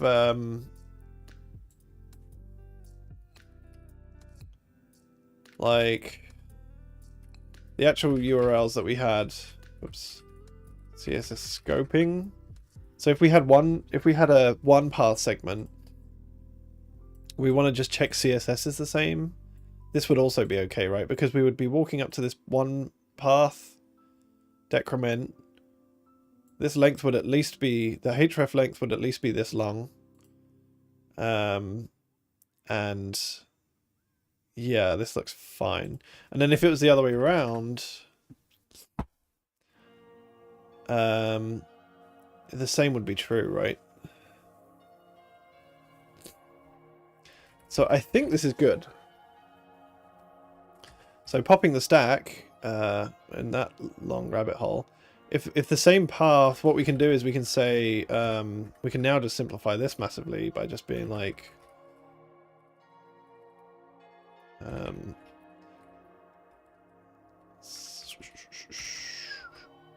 anchor is same path. This needs to be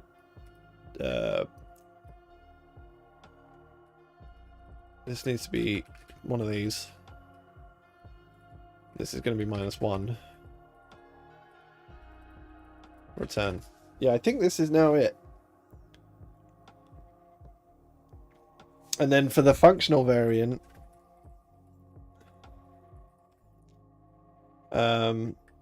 oops. Presumably, what is a functional? Do we have a CSS pseudo class that is also functional and bare?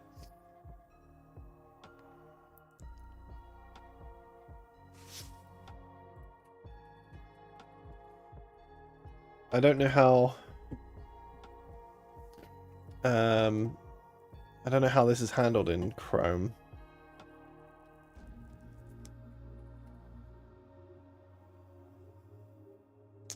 So I know in WebKit there's a JSON file. In fact, if we go polls in WebKit,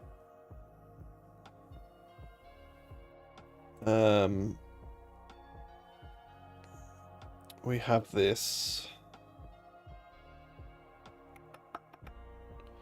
pseudo selectors JSON. Oops.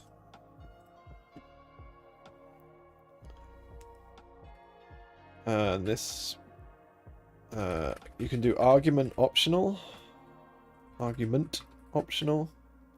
Okay, so host, of course, host is DOI. Yeah, host has the functional variant and the non-functional variant. And so if we look at k pseudo host,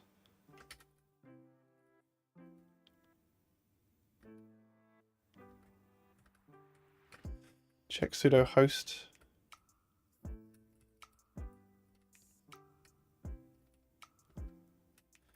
Context scope?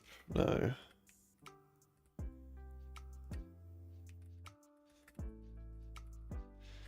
So this takes a selector list inside.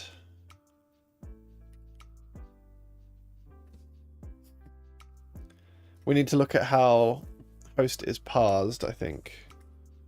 But it looks like we need to do something like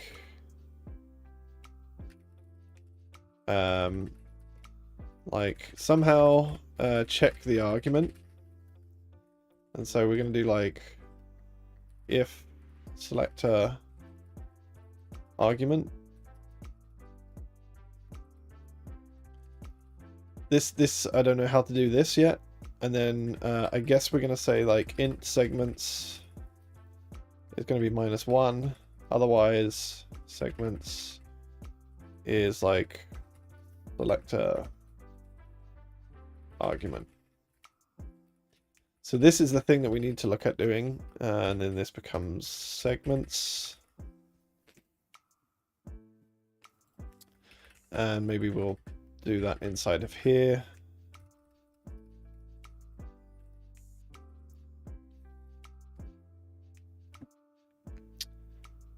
Yeah. So I wonder what other optional ones there are that we could look at. Q.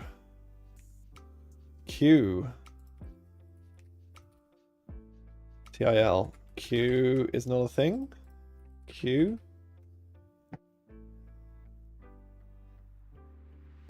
Is a pseudo element.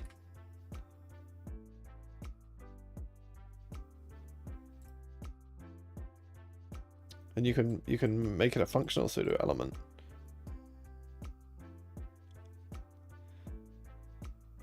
Huh. I don't even know any of this stuff. What is WebVTT? Video text tracks? Okay, so subtitles.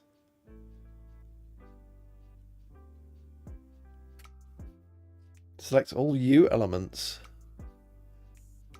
Inline text which should be rendered in a way that indicates that it has a non-textual annotation. Like a underline?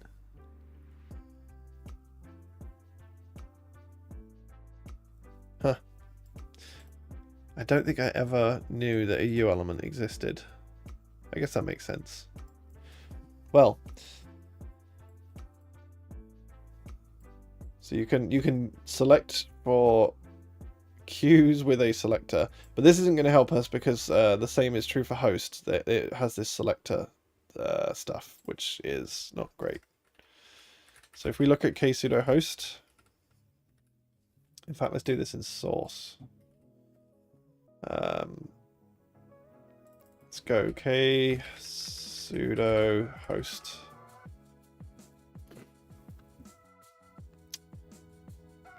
Here.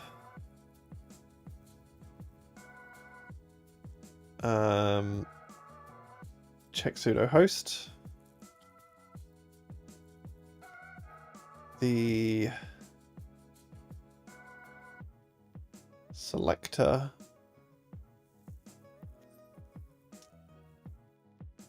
has a selector list. Selector is a CSS selector.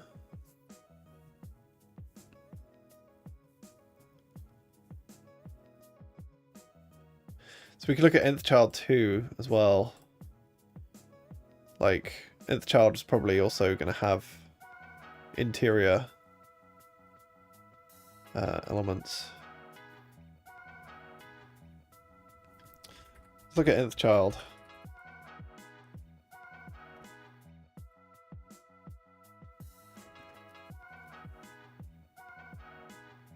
We want to be in CSS something. CSS selector checker. Selector checker. So this gets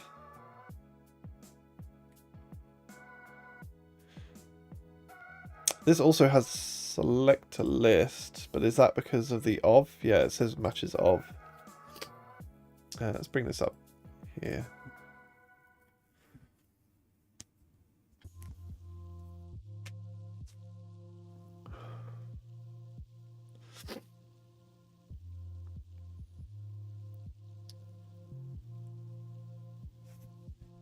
Selector match nth.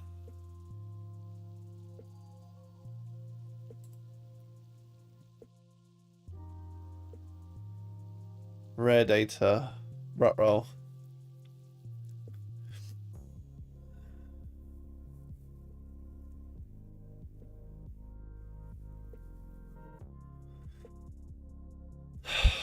This is concerning because I think there's going to be a whole bunch of work to try and get this functional variant parsing. Select a list. Yeah. Oh, argument might be okay. Set argument.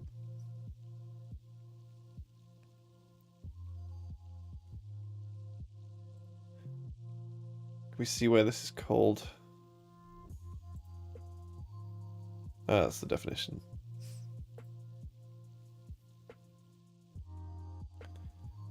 Colon. Consume. Second colon. Could do something like that. Could do something like what, Pascal? Or was that a message? Was that from a while ago, or was that recent?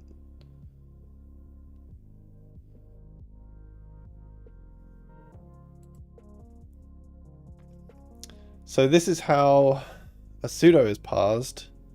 So we check that there's a colon, we consume the colon. If there's another colon, we consume that.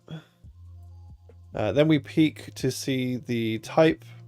And the way CSS works is like in is type def for giving selector list. Oh yeah. Is also has the same thing. I think we can get away with this set argument. But we'll see. Why is this all janky now?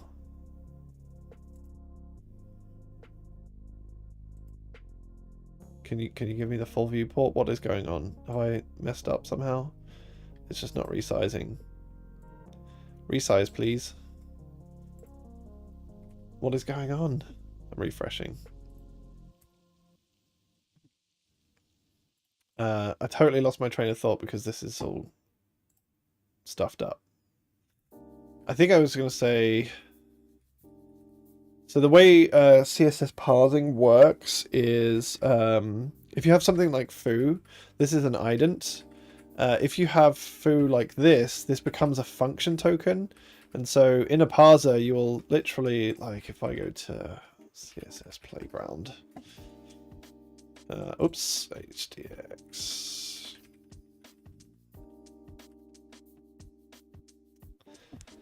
So if we had same link path, we look at the tokens, we have a colon, we then have an ident, and then we have the left curly and the right curly, right? However, if this was functional notation, you can see that we have a function, but then we have the right paren, right? And so the function actually, you can see here, this still tokenizes. This is invalid syntax on the other side, but it still tokenizes. It's a valid token. The reason is because the CSS syntax says, if you read an ident, but you read that the non-white space character beyond the ident, like idents stop at white space characters, right? So this is different. So you can't do this. This is actually two discrete tokens, well, 3 or 4, but like you have an ident and then you have some white space and then you have a left paren. But this becomes one single token and this is a function token. So if we go back to the parser, we can see this in represented here, right? We can see that once we get the first colon, we conditionally get the second colon, we peek at the token stream and we say if it's not an ident token and it's not a function token, then we return false. However, oh shit. However, we then also can say if it's a function token, we expect to get like the next values or whatever out. And then we can assign the value, I guess. And so there's like different types of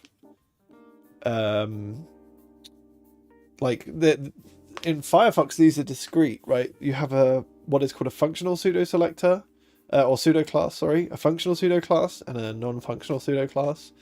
But in WebKit and in Chromium, they're kind of the same. They're still pseudo classes, but they have like an argument, and they're discrete in the CSS syntax because one is a function and one is an ident.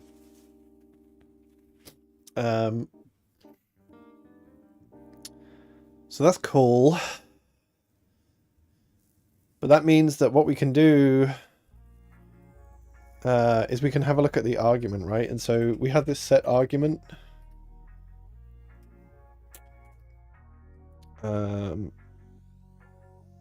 So we need to do that as part of the parsing, I guess. So we'll need this equivalent code in the selector parser. So we could go write that now, I guess. So this is CSS, so, well, maybe CSS selector parser.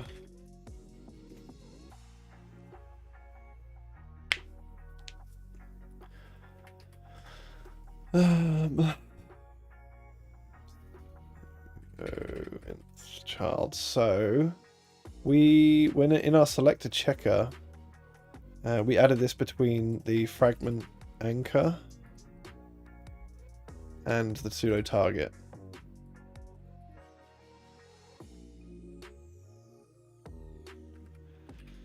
Okay, pseudo target. Huh.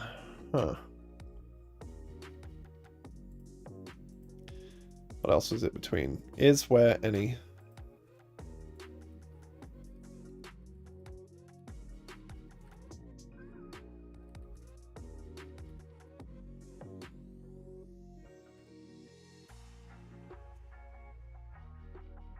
Do not like. I don't understand. So what is this function part of? It'd be really handy to have the function line up here. Consume attribute? No.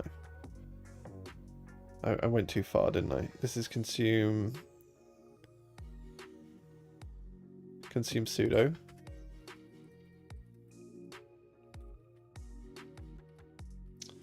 Oh, Helpful, right.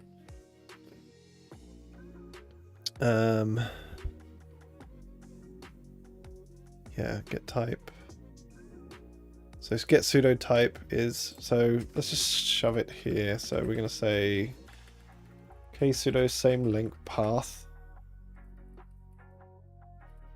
I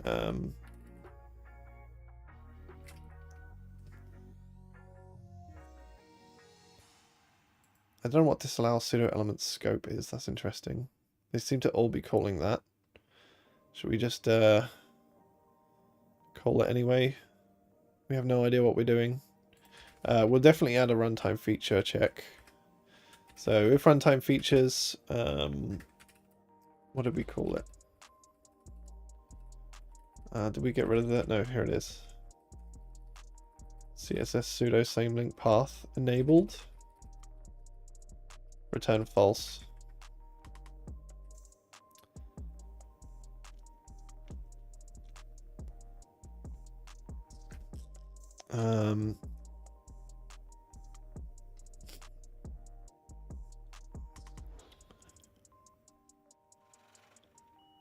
These are pretty complicated looking.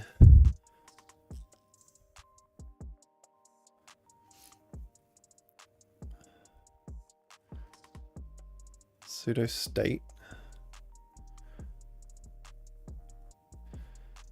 So if it's not an ident token, return. So we can do this. I'm going to crib this. This is what we want. We want something equivalent to this.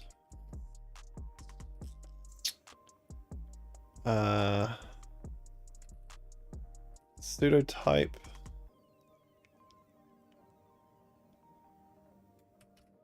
I don't think we need to check. We want this parser token. This is going to be called segment. We're going to stream. It's going to be not an ident token. It's going to be something else. Ident token. I'll look this up in the hopefully enum. It's going to be a number. Yeah, number token. So if it's not a number token, we're going to return false. Otherwise, we're going to get the ident value. Excuse me, sorry. Everything else looks fine. So I think this is kind of what we want. And I've just totally blatted the pseudo state. So we need to undo all of that. And this is going to be here instead. We don't need that. So we're going to say if we've encountered same link path, we're going to return false if the feature flag's not enabled. We're going to peek at the ident stream. If it's not a number token, then we're going to give up. Thank you, bless you. Yes, thank you, Pascal. We're going to set the argument, and we're going to consume white space. There's another thing though, which is like if this is we want to check the,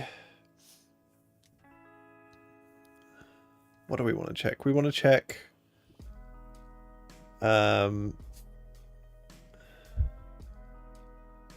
has arguments. And so here we can just say if has arguments. Oops, has arguments.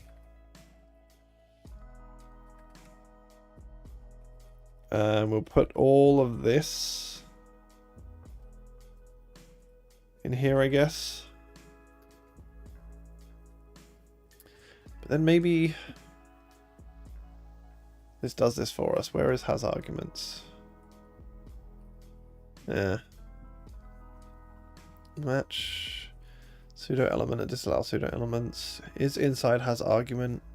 Is pseudo valid within has argument. Get type ident token consume. If it's unknown, false.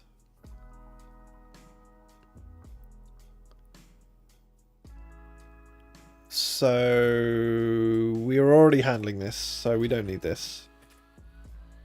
So if it's a non-functional pseudo token, it gets to this bit and it says consume it.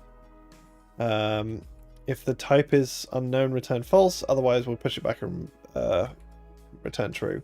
So this is for the bare, like the non-functional pseudo argument, which means that anything that falls through beyond into this switch, this is how argument parsing works for each of these. So we know that we're in an argument position at this point. And so, yeah, we want to return. So we're going to look at the item. If it's not a number, we're going to return false. Otherwise, we're going to get the value. We're going to consume it. We're going to push it. Done. That looks good to me. That looks like we have parsed pseudo link same link path even.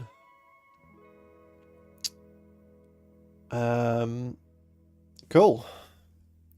So we're going to need to add another few things, including get pseudo type, I think.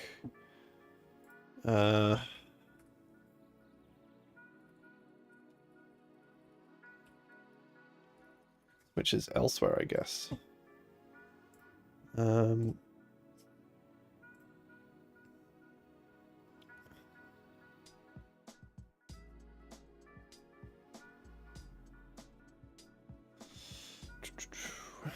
Yeah, we'll need to add this. I think this is where it's all mapped, actually.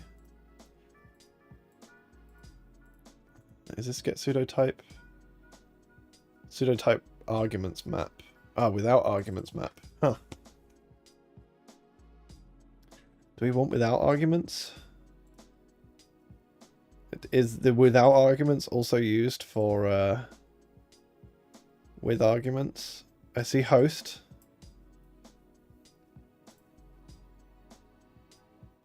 And with arguments I also see, so maybe there's host in here as well. There's host in here as well. Okay, so we need to populate both of these, I think. And this is in CSS selector CC, so let's go do this. Does this do a check if it's actually a valid number for you? It does not, no. We'll need to handle that in we'll need to handle that somewhere in here. Same link path. Not this one. This one. So you might recall I just commented this out for now because I actually have no idea what we're going to do here. But we need to get the argument, and that's going to return an atomic string by the looks of it. So if we look at get argument, nope, get argument.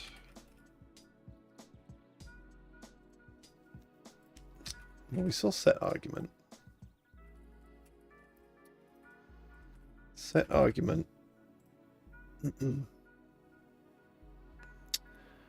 Sets the argument to an atomic string. An atomic string is, as the name suggests, it's a string. It's an interned string, and so I imagine the things that call argument, there might be a bunch of functions already that, like, yeah, they're not here for sure. Maybe this.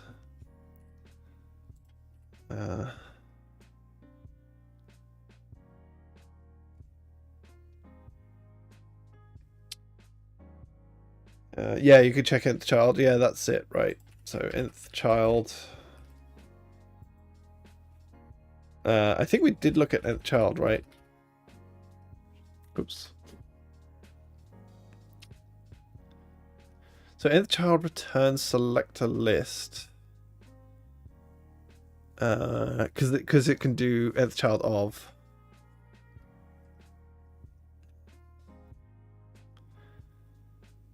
This is probably what we'll need to do. String : number. Nth b value. Selector list. Yeah. So rare data. Nth b value.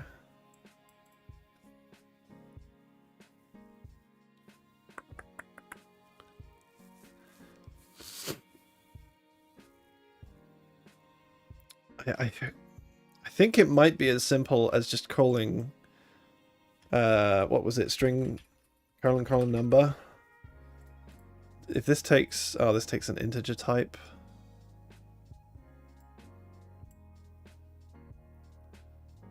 So nth b value bits nth. How does that get set?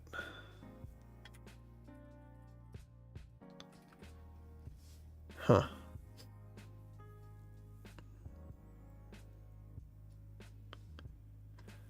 I guess match nth we can look at. Rare data match nth. No, that doesn't look right. Ugh. This is a drag sometimes.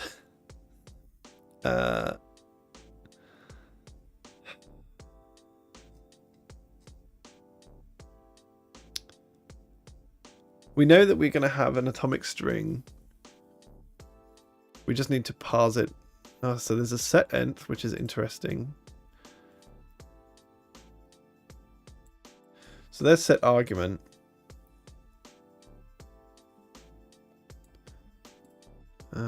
Yeah, I wonder what set nth.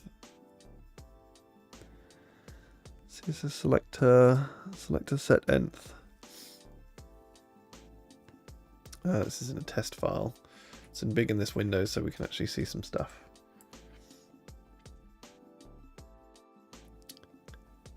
Parser.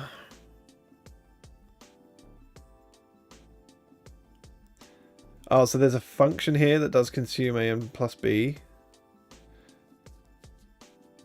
and then it's calls set nth. Okay.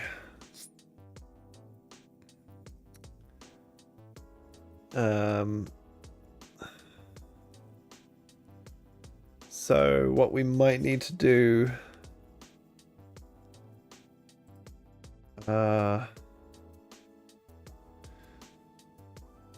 we may need to have another function here called set segment. Then so set nth. Yeah, if we add to the rare data just an int for the segment, I think that might be where we go.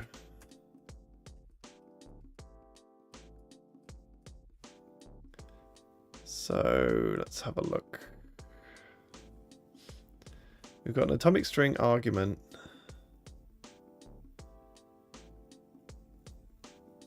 I'm thinking, like, if we stuff it in the argument,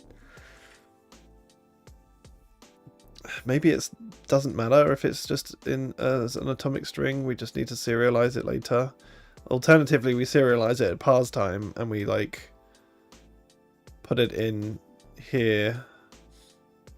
Yeah, maybe that's the way to do it. Okay, so we're going to have to go to CSS selector. We're going to have to, if we look at set nth, we're going to say set segment. It's just going to be an int. We don't have any subselectors. Rare data segment equals a. So this is what we would need, and then we can just have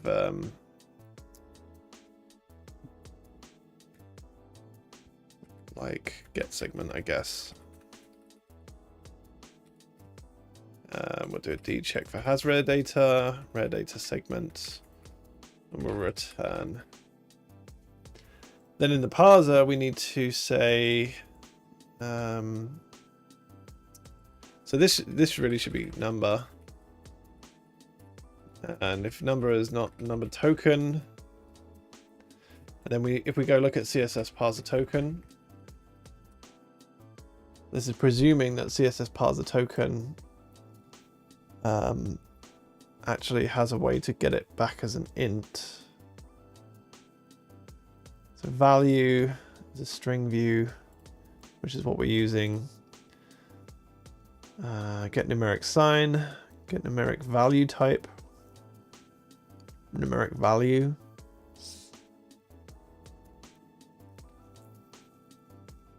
line 688 in selector has serialized selector list, for example. Yeah. Serialized selector list, I imagine, is going to be something that consumes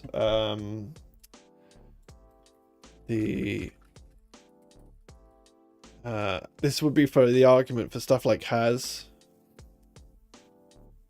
Also this is for serializing, right?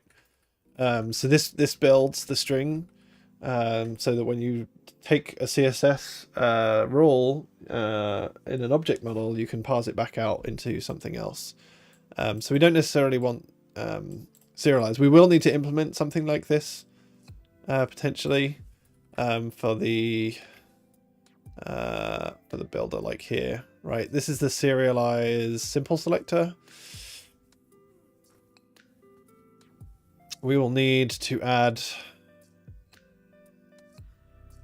basically something like this.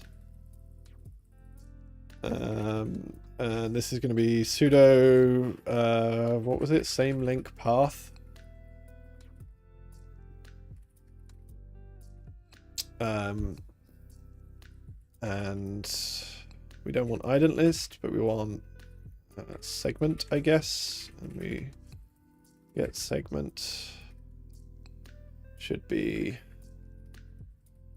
maybe we'll also add a has segment, has rare data and segment.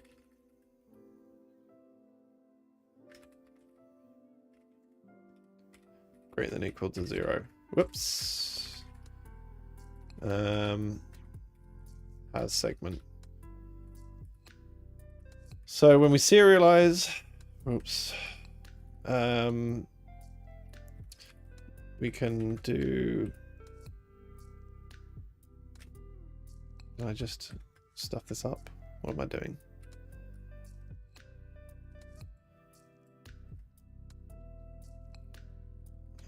I've lost my position.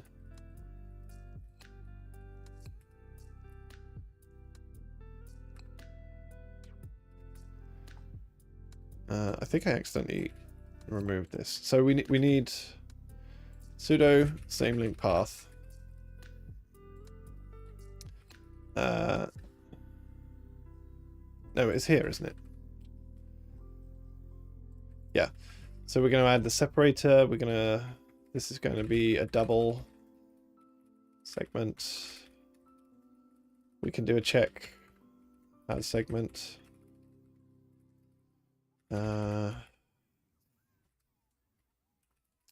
Build append. I have no idea what this is doing. Serialize identifier. I'm sure there must be a serialize.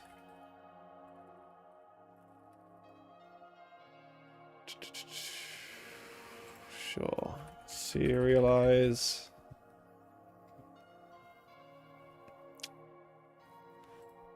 Interesting. There's not like a serialize something.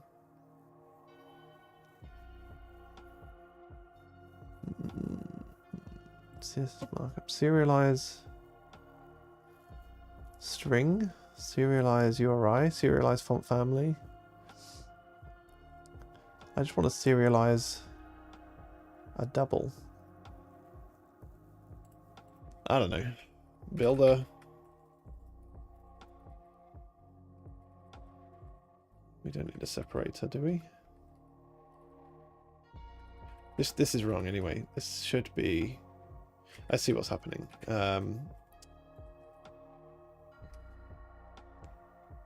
This is because this is doing a loop, right? We basically want something a bit simpler like this. So we want to append a right parentheses, a left parentheses. We want to append the segment, and then we want to append the right parentheses. And I've done it again. Wrong switch statement. This is where we want to be. Yeah. This will be the serialization. But this is if it has an argument. Because pseudo class.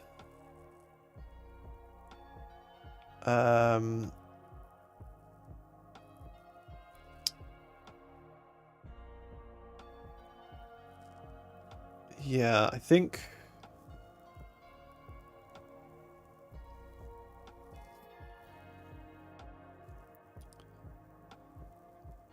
we might need to. I don't know if we need to, because it's an optional argument. I don't know if we need to actually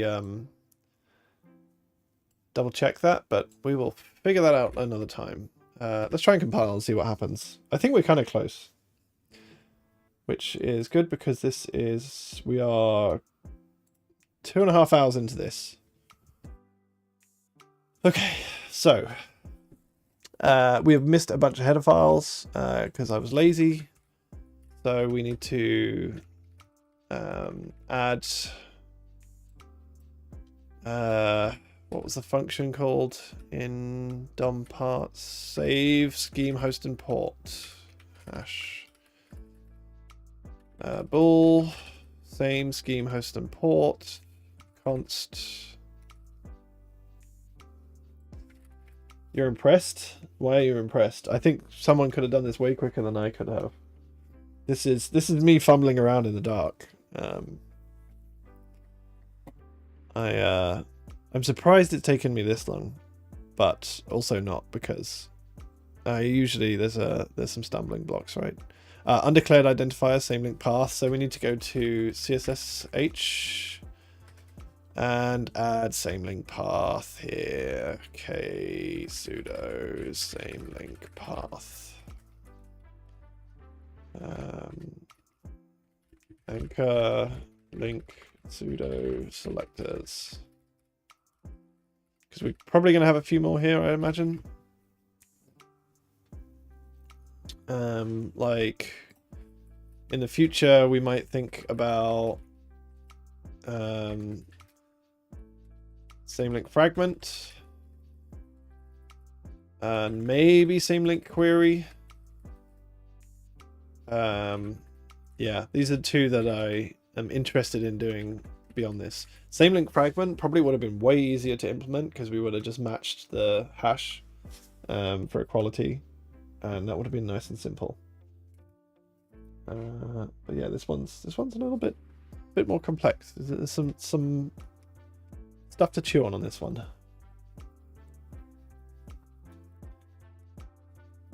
And maybe it would have been quicker as well if I didn't have allergies. I don't know. I heard something about tree fungus. Yeah, that's the thing right now. Apparently tree fungus is on the rise, and so I've got I'm dealing with allergies right now.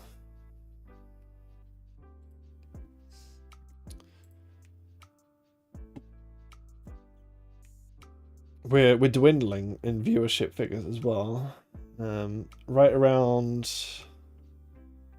I guess it was around 11:30. Clearly, mainland Europe got interested in lunch and was less interested in browser hacking. But we're going to repeat this stream in the afternoon, and we're going to do this again in Firefox in the afternoon. Yeah, lunch makes it hard to focus, or allergies, one or the other. Lunch definitely makes it hard to focus. Needing lunch, which I might need in a minute. I should probably look at my calendar. I don't have my phone on me. I'm gonna go dark for a second. Whoop. There we go. You can just see me and in 30 frames a second glory whilst I look at my calendar. What have I got? I have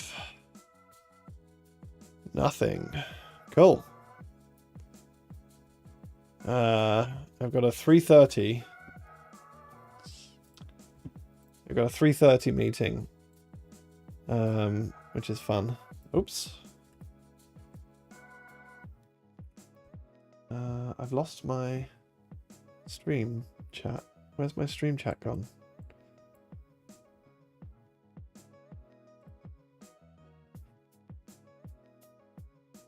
Oh, it's popped back in.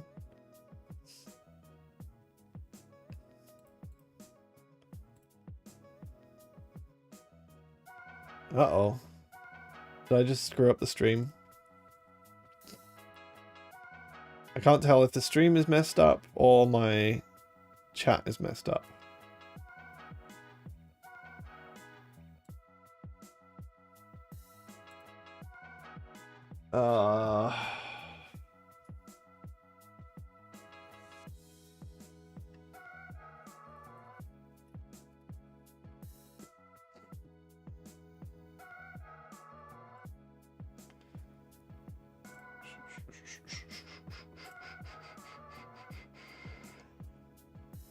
I'm still here.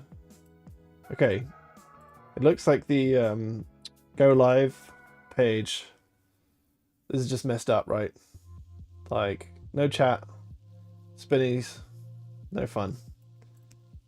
But I can still see the chat on the YouTube page, so that is the important bit, I guess. Thank you, Pascal.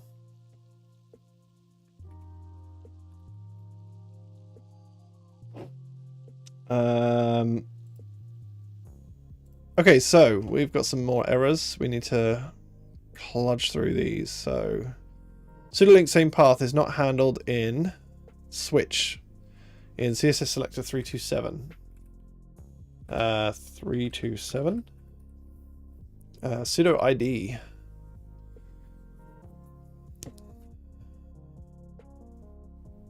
What is pseudo ID? Pseudo ID. This looks like all of the pseudo classes that have a ident as an argument, I think. This one doesn't, so this one gets to go in here. So these look to be alphabetical. Same link path. Next error is not handled in switch 846. Pseudo type. This function.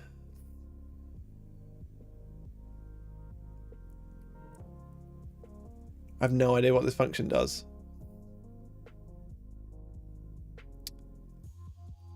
Pseudo elements. Pseudo classes.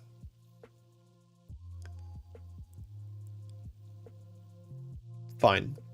What is this? I don't know. Same link path. We don't have has segment because CSS selector H I didn't update with. So I added has segment. I thought I added has segment here. Where did I add has segment? Segment.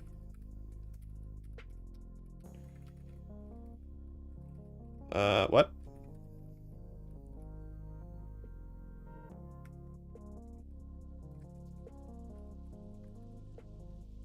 I'm sure I added segment. Did I not add segment?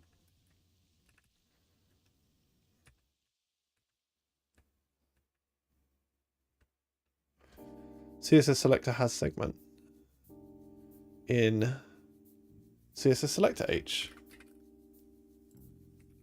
Has segment. That can't have been in there.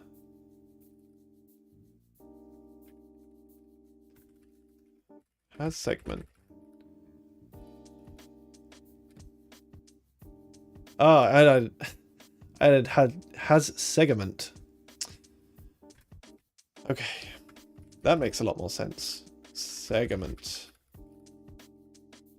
Yeah. Don't typo segment. That's a good way to avoid compiler errors. So all of these need to be also represented in CSS selector, and so they were near set nth, set nth. So we need set segment, has segment, and segment. Of course, this doesn't need an int. These Yeah, they don't need that, right? Yeah. And this needs to return an int, not a void. That would be dumb.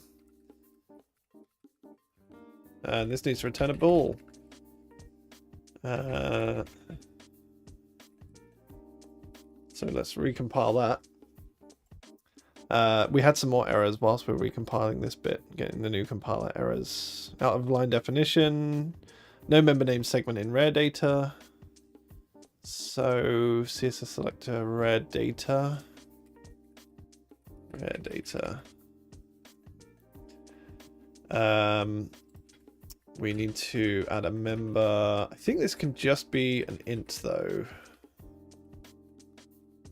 Segment used in or used for same link path. This needs to have a trailing under because weird things.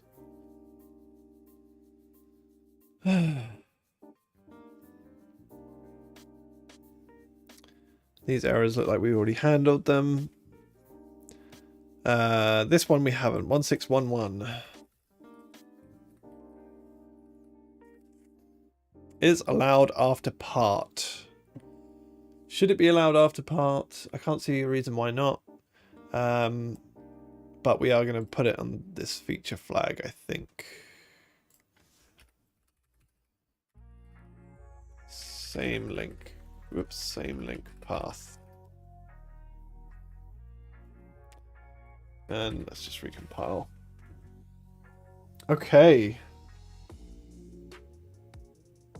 We may be close.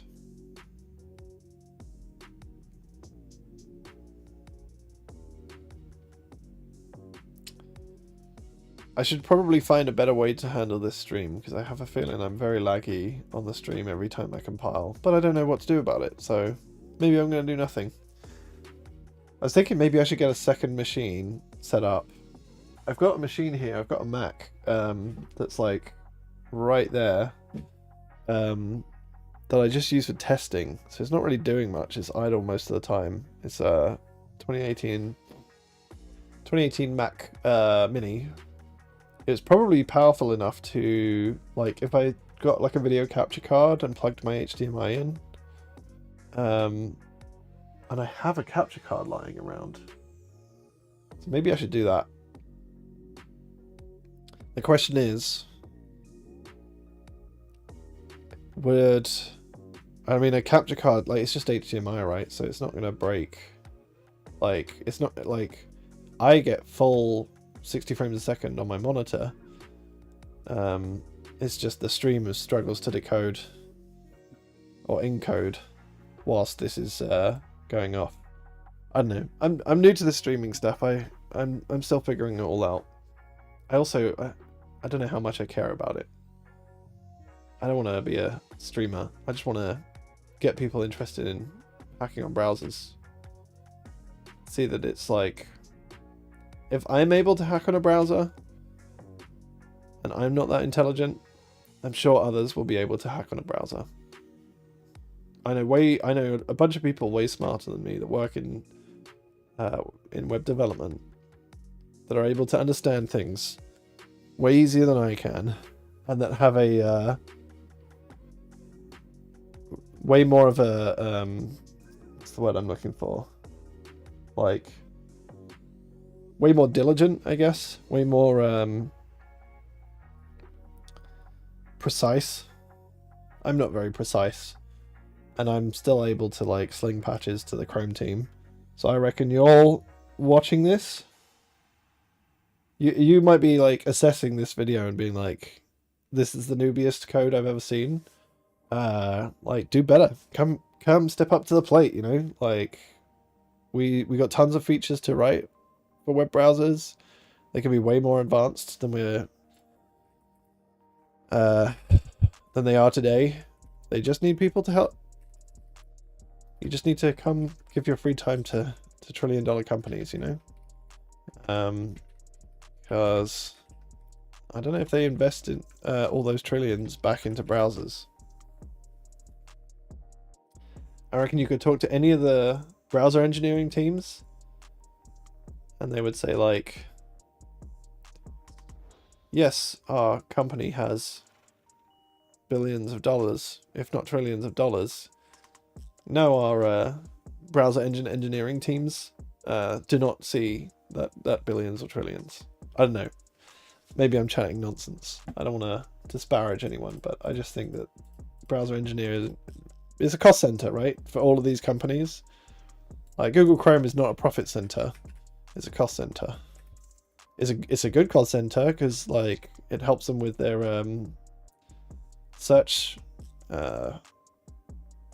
which is a revenue center. But like no one's buying Google Chrome, no one's buying Firefox, right? They use it, but for these companies, it's a cost center. This has argument to member function type const CSS selector, but is marked non-const. Sure, let's make these const.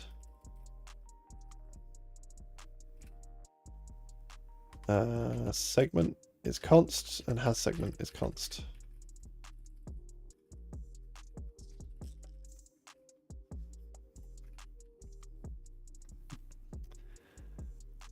What else was it?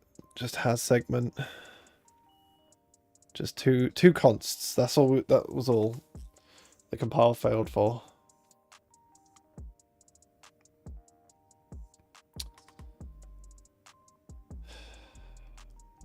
Yeah. I genuinely feel like big companies who use the web platform, who want problems solved for them, like the code is there, right? Like you could, if you're, I don't know, any number of these gigantic companies, if your company is making billions, there's a good chance that you are big enough that you could like carve out enough developer time to influence the web platform to solve your problems. Loads of companies do it. I think you'd be surprised how many big companies end up investing in web platform features. You don't need to make, your company doesn't need to make that much money to develop time for it, but like a lot of billion-dollar companies do. And I know that's kind of like some level of detachment from reality to be like, just have a billion-dollar company and submit code to browsers, but like, if you're not working for a billion-dollar company, I don't know what to say. So you can still hack on these browsers. It's great fun if you can find the free time. But if you're a billion-dollar company, start paying up.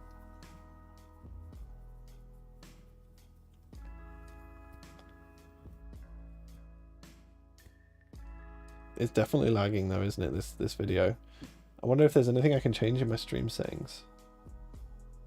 I could use my GPU for streaming.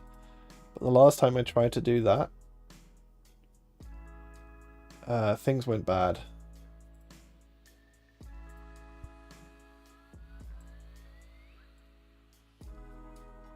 Stream. Advanced.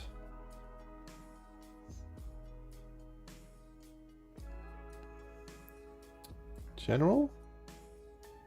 I don't know. Let's do this together. What stream settings can I change to improve the stream? So here's my output. CBR at 4000. Keyframe interval 1. Is this good? I don't know. We're on X264. Recording, audio, replay buffer. Who knows? I don't know what any of this means.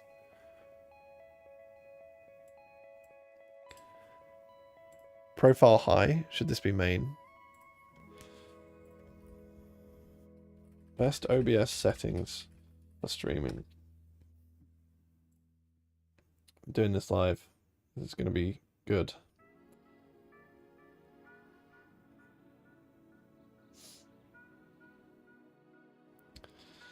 Video codec.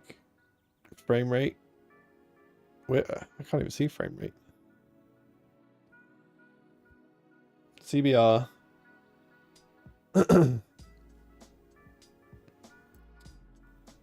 Keyframe interval. 3 seconds. Let's try that. Is that going to make a difference to the stream? Who knows? Scanning?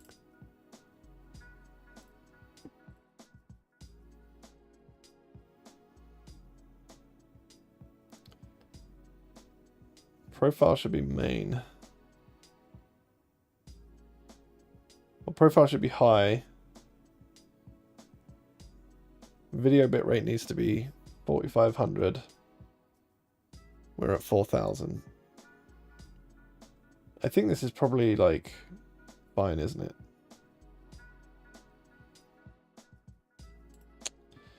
I don't know.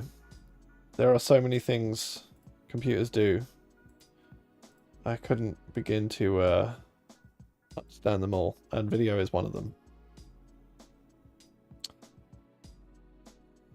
HBS says, I love you, Keith. Thank you, HBS. 1556. What is this? Needs a return because I'm dumb.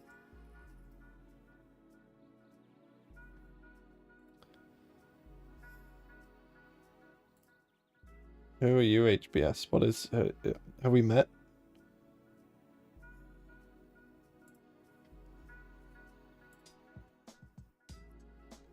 We met IRL.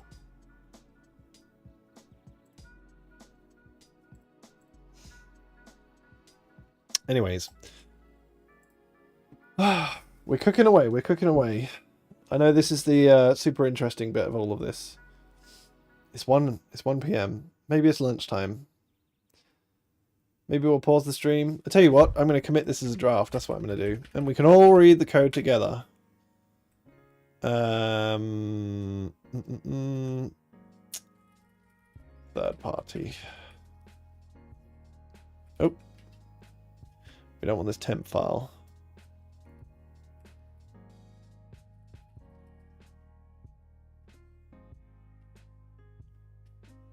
So these are the tests. This looks fine. We don't want layout tests. We don't want temp. So yeah, third party. I badly named a variable here. CSS selector parser 1663. This should be number. Whoops, number. Number. There we go, number.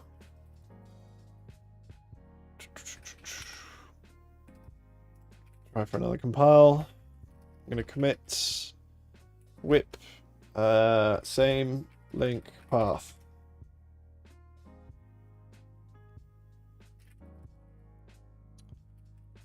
What are my remotes? Can I do Keithmas?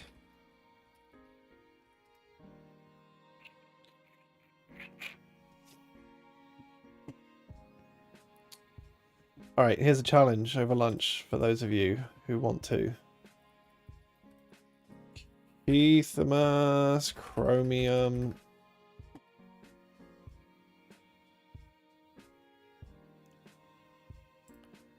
Any minute now there's going to be...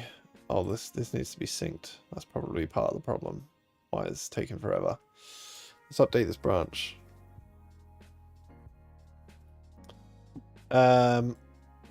I'm pushing this up. You're got to see if you can compile it. That's what I want from lunch. I'm going to go eat some lunch. You're going to go compile my code or tell me all the problems with it. And we're going to have some fun. And we'll be back after lunch. I thought maybe we would get Firefox done today, but I don't think so. I won't be doing this on WebKit because my colleague's doing it in WebKit. Manuel, he's awesome. Shout out to Manuel. I think this is his handle. Yeah, shout out to Manuel. He's going to be tackling the WebKit implementation just to see what the different complexities are in the different browsers, so we can kind of get a better idea of what the spec or what the like implementations will end up looking like. We'll try it out. We'll put it behind a feature flag. We'll test it out on .com, on github.com. See if it works for us. I'm sure if it works for us, it will work for others. So yeah, go have fun, test it out. I'll be back in an hour or so, and we'll continue hacking on it, and we'll try and get the tests running.